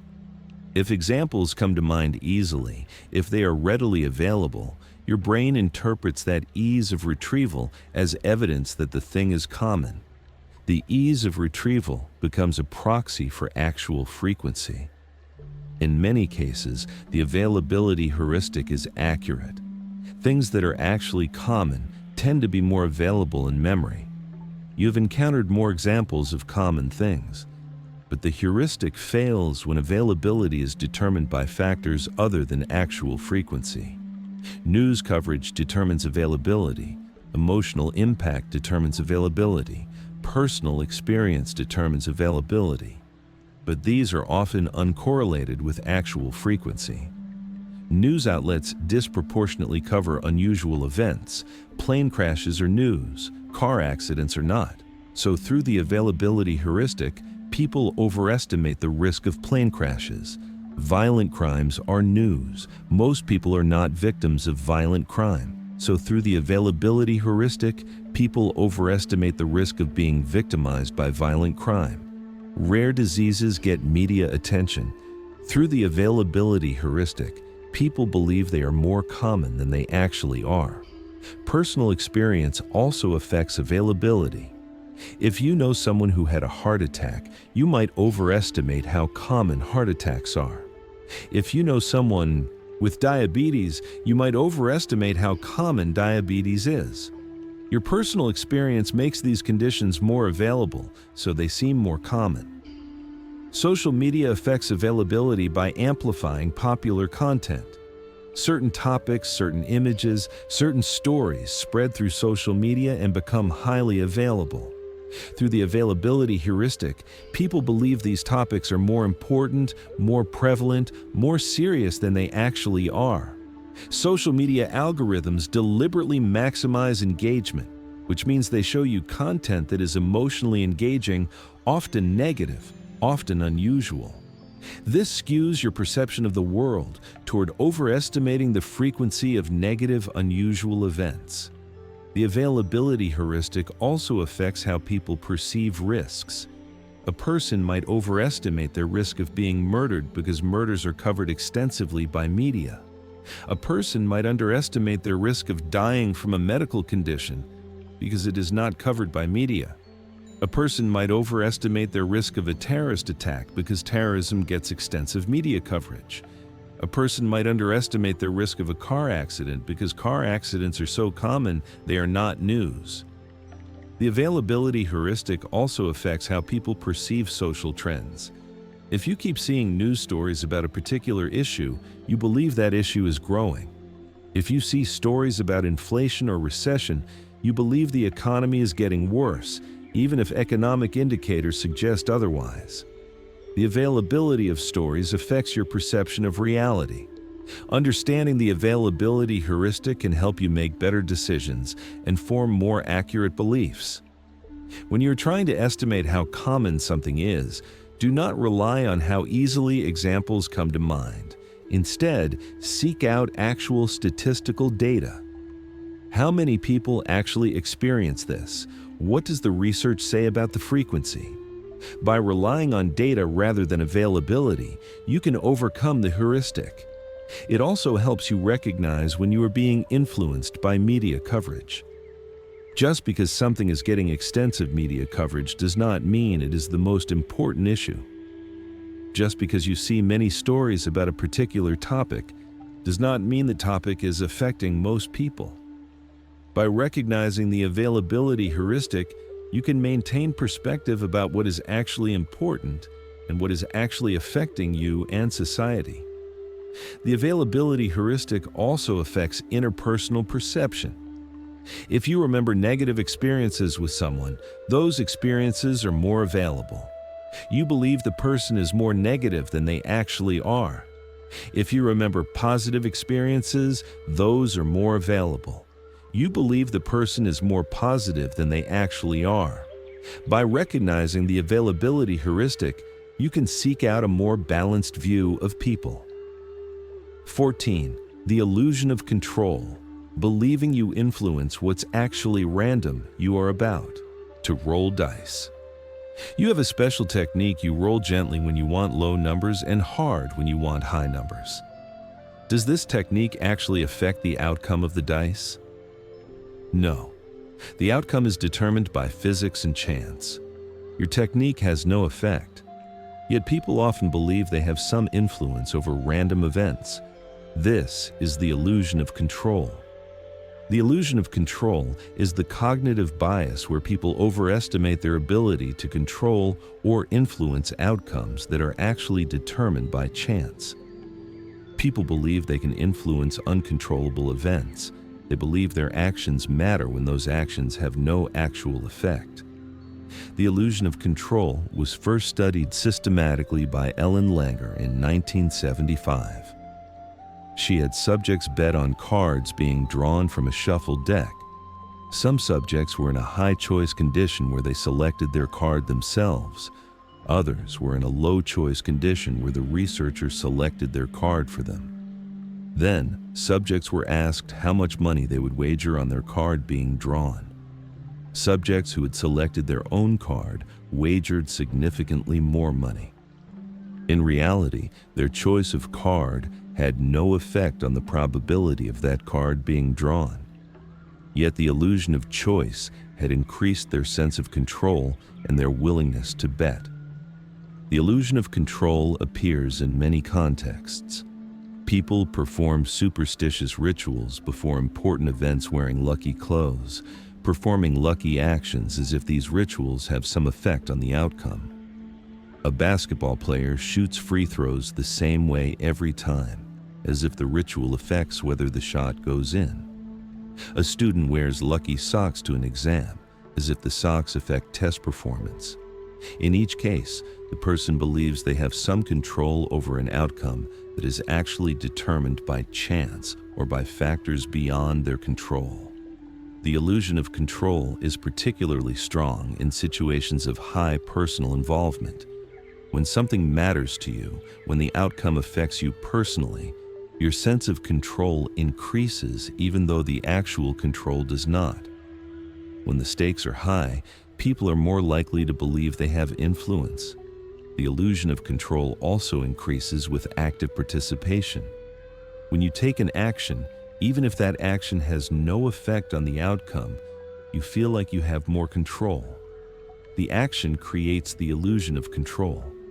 Even if the action is obviously ineffective, taking action feels like you have some control, and not taking action feels like you have no control. The illusion of control also interacts with outcome. If you achieve a desired outcome, you are more likely to believe you caused it, even if it was due to chance. You take credit for successes and attribute failures to bad luck.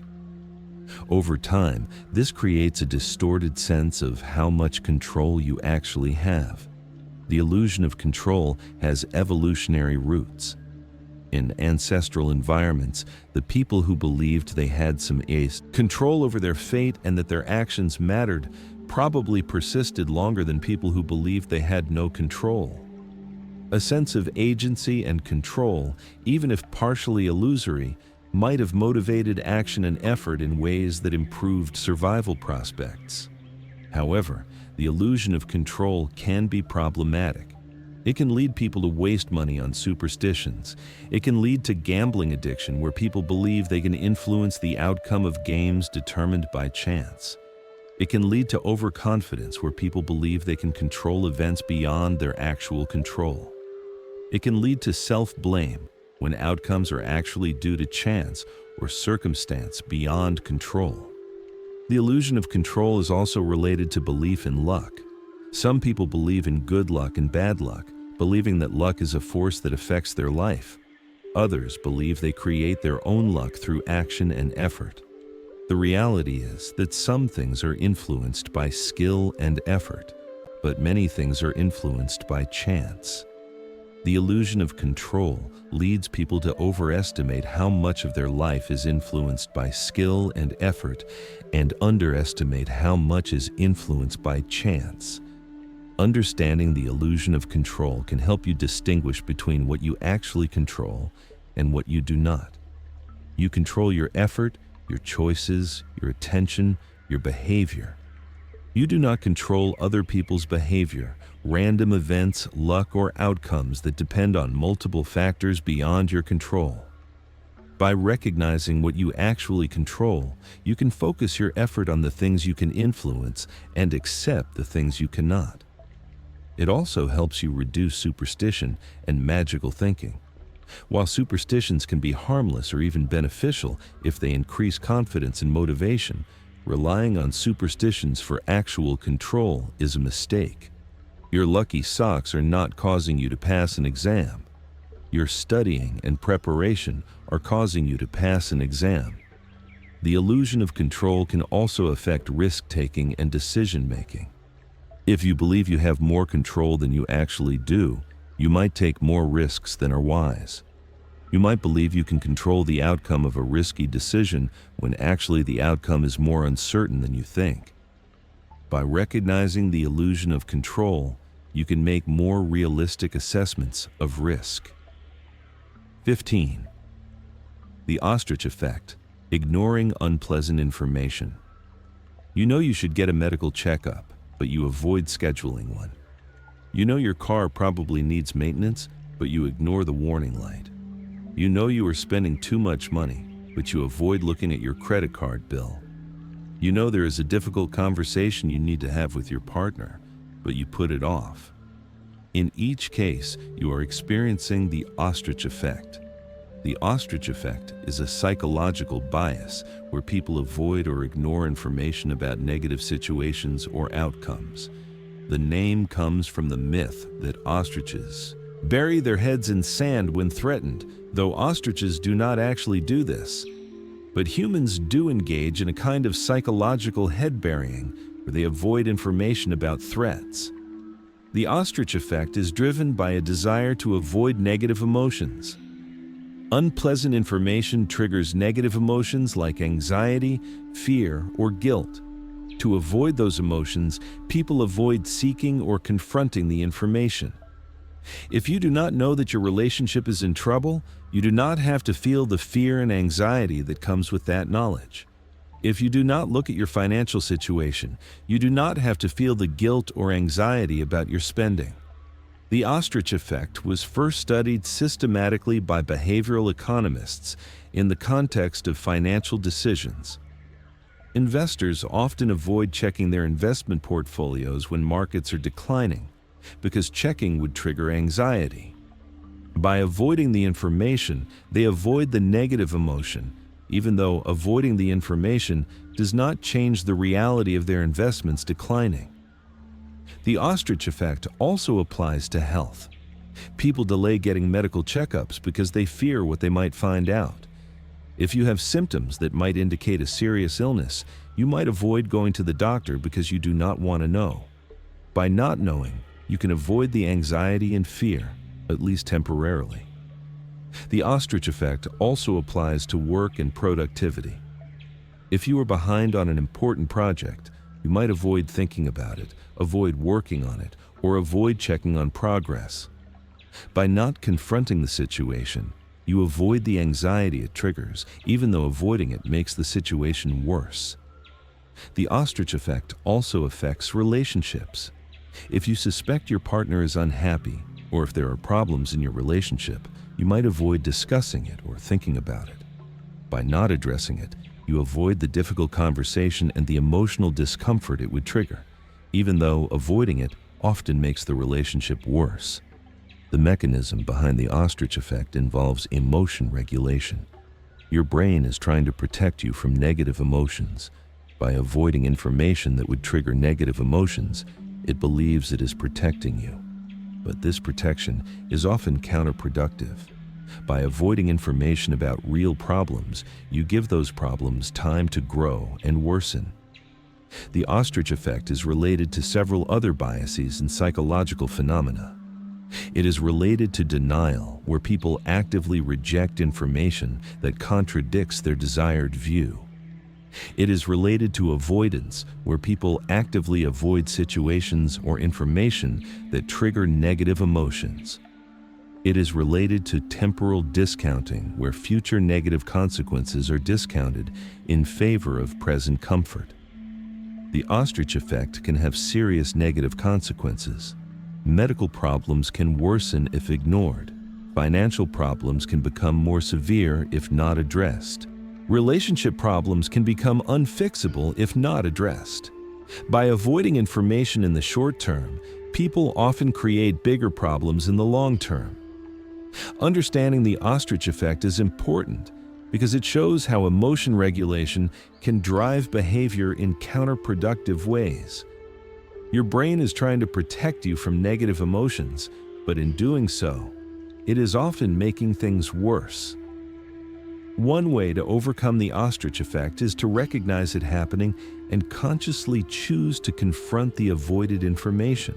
This requires deliberately triggering the negative emotion you are avoiding and staying with it long enough to process the information and make decisions about it.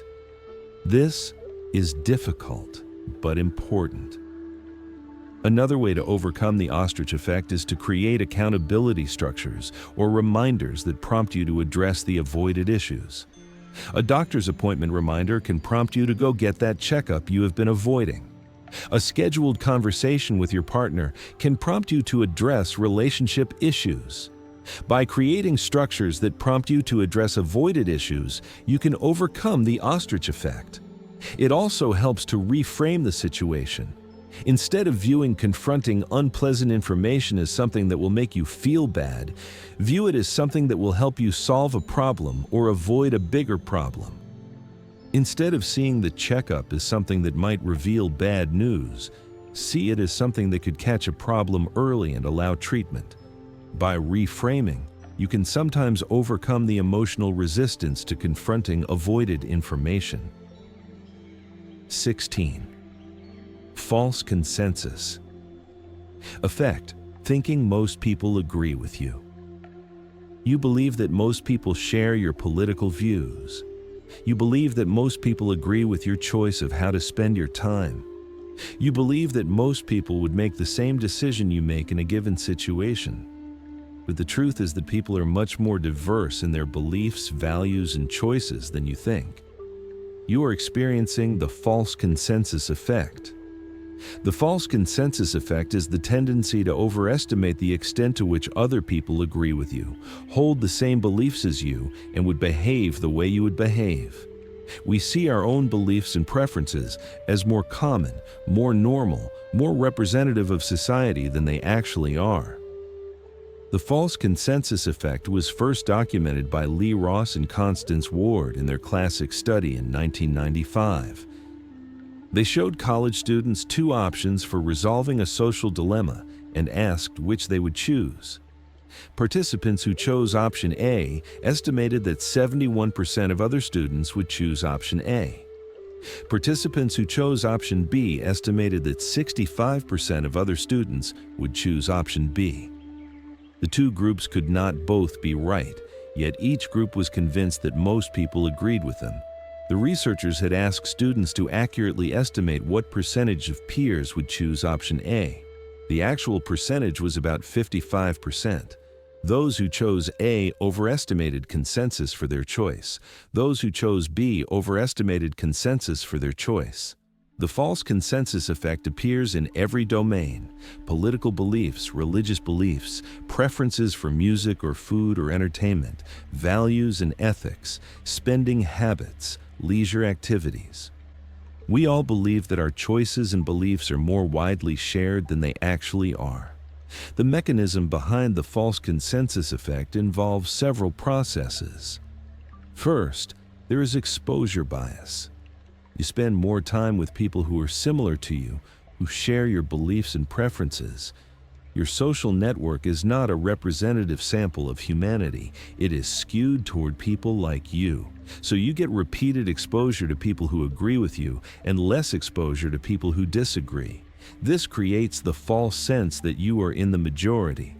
Second, there is the tendency to assume that similarity is more widespread than it actually is. You identify with people you perceive as similar to you. You extrapolate from that similarity. If you share a belief or preference with someone, you tend to assume they share other beliefs and preferences with you. You assume they are like you in other ways.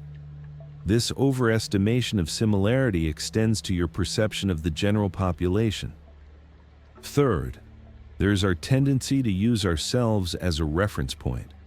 When we make judgments about what is normal, what is typical, what is common, we use ourselves as the anchor point. We start with what is true of us and adjust outward, but the adjustment is often insufficient.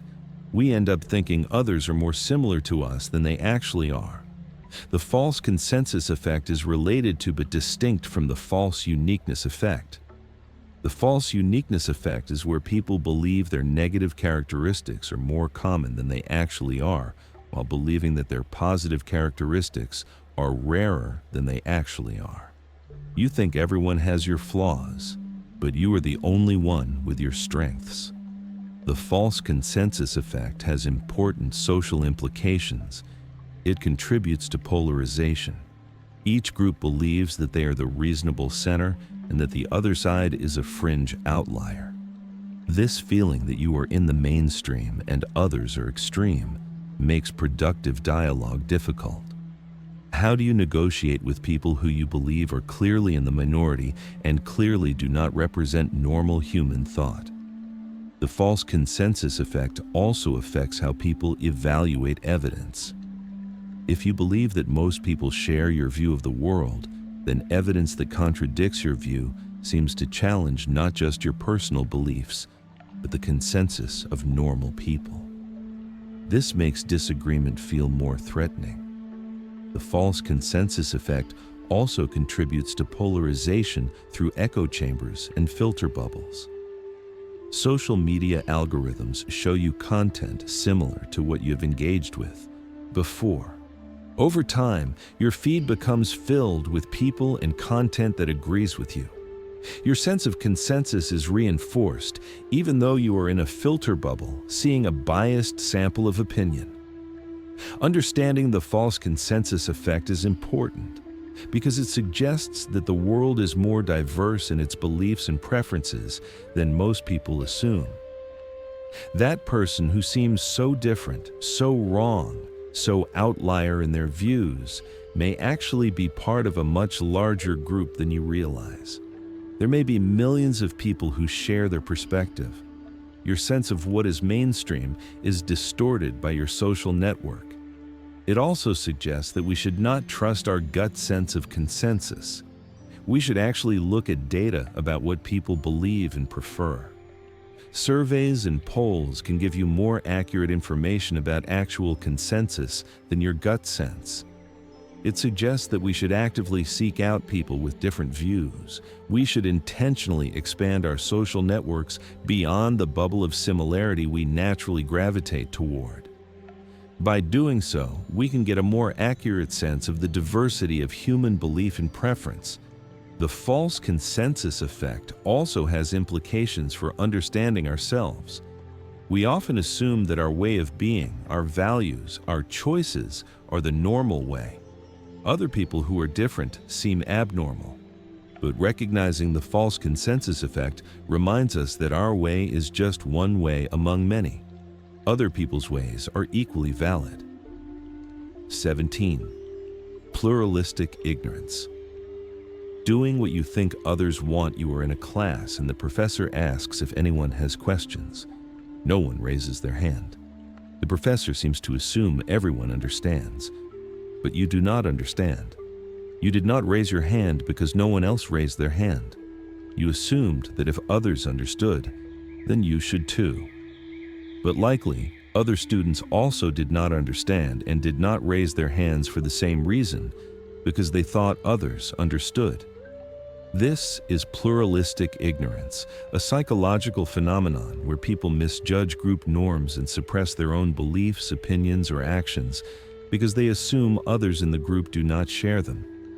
You do not speak up because you think others do not want to speak up. But they are not speaking up for the same reason. Everyone is silent because they mistakenly think that silence is what others want. Pluralistic ignorance was first described by psychologist Floyd Allport in 1933 and has been studied extensively since. It shows up in contexts ranging from classrooms to workplaces to social gatherings to online communities. The mechanism behind pluralistic ignorance involves what is called informational social influence. When you are unsure about what is appropriate or what others think, you look to others' behavior for information. If others are not speaking up, you infer that speaking up is not appropriate. You infer that others do not want to speak up. So you suppress your own desire to speak. But everyone is doing the same thing. Everyone is inferring that everyone else does not want to speak based on observing that no one is speaking. The result is that no one speaks even though many people want to. Pluralistic ignorance also involves public compliance without private agreement. You do not say what you think because you think others do not think that. So you publicly comply with what you think the group wants while privately disagreeing. If everyone is doing this, then group beliefs can be very different from individual beliefs. The group appears to believe something even though most individuals do not believe it. Pluralistic ignorance contributes to the perpetuation of harmful norms. In college, many students privately reject heavy drinking and think it is harmful. But because they see heavy drinking around them, and because no one is publicly expressing disapproval, they assume that most students support heavy drinking. So they do not speak up against it. The harmful norm perpetuates even though most individuals do not support it. Similar dynamics occur around other harmful behaviors. People might not want to engage in a behavior or might not approve of it, but if no one is speaking up against it, they assume that others approve. So they do not speak up. The norm perpetuates. Pluralistic ignorance also affects social justice issues. People might privately believe that something is wrong, but if no one is publicly saying so, they assume others do not believe it. They do not speak up. The injustice perpetuates. One famous example of pluralistic ignorance involves a study by Prentice and Miller about college drinking. They asked college students about their personal attitudes toward alcohol and about their perceptions of other students' attitudes. Students generally believed that drinking was less important and less positive for themselves, but thought that other students believed it was more important and more positive. This pluralistic ignorance about drinking norms contributed to the perpetuation of heavy drinking. Pluralistic ignorance can be overcome when someone breaks the pattern. When one person speaks up, others often follow. When one person expresses their true view, others often express their true view. This is why leadership and courage are important. One person's willingness to buck perceived norms can trigger others to do the same, revealing that actual opinion is very different from perceived opinion. Understanding pluralistic ignorance should make you more willing to speak up. When you think others do not want to hear your view, consider the possibility that pluralistic ignorance is at work. Others might be thinking the same thing you are thinking. They might be suppressing their view for the same reason you are suppressing yours. It should also make you more forgiving of group decisions or group actions that you think are harmful. The group might not actually endorse the harmful action or belief. Pluralistic ignorance might be maintaining the appearance of consensus when actual consensus does not exist. It should also make you aware of the power of being the first to speak. When you speak your truth, even if others have not, you often enable others to do the same. You break the pattern of pluralistic ignorance.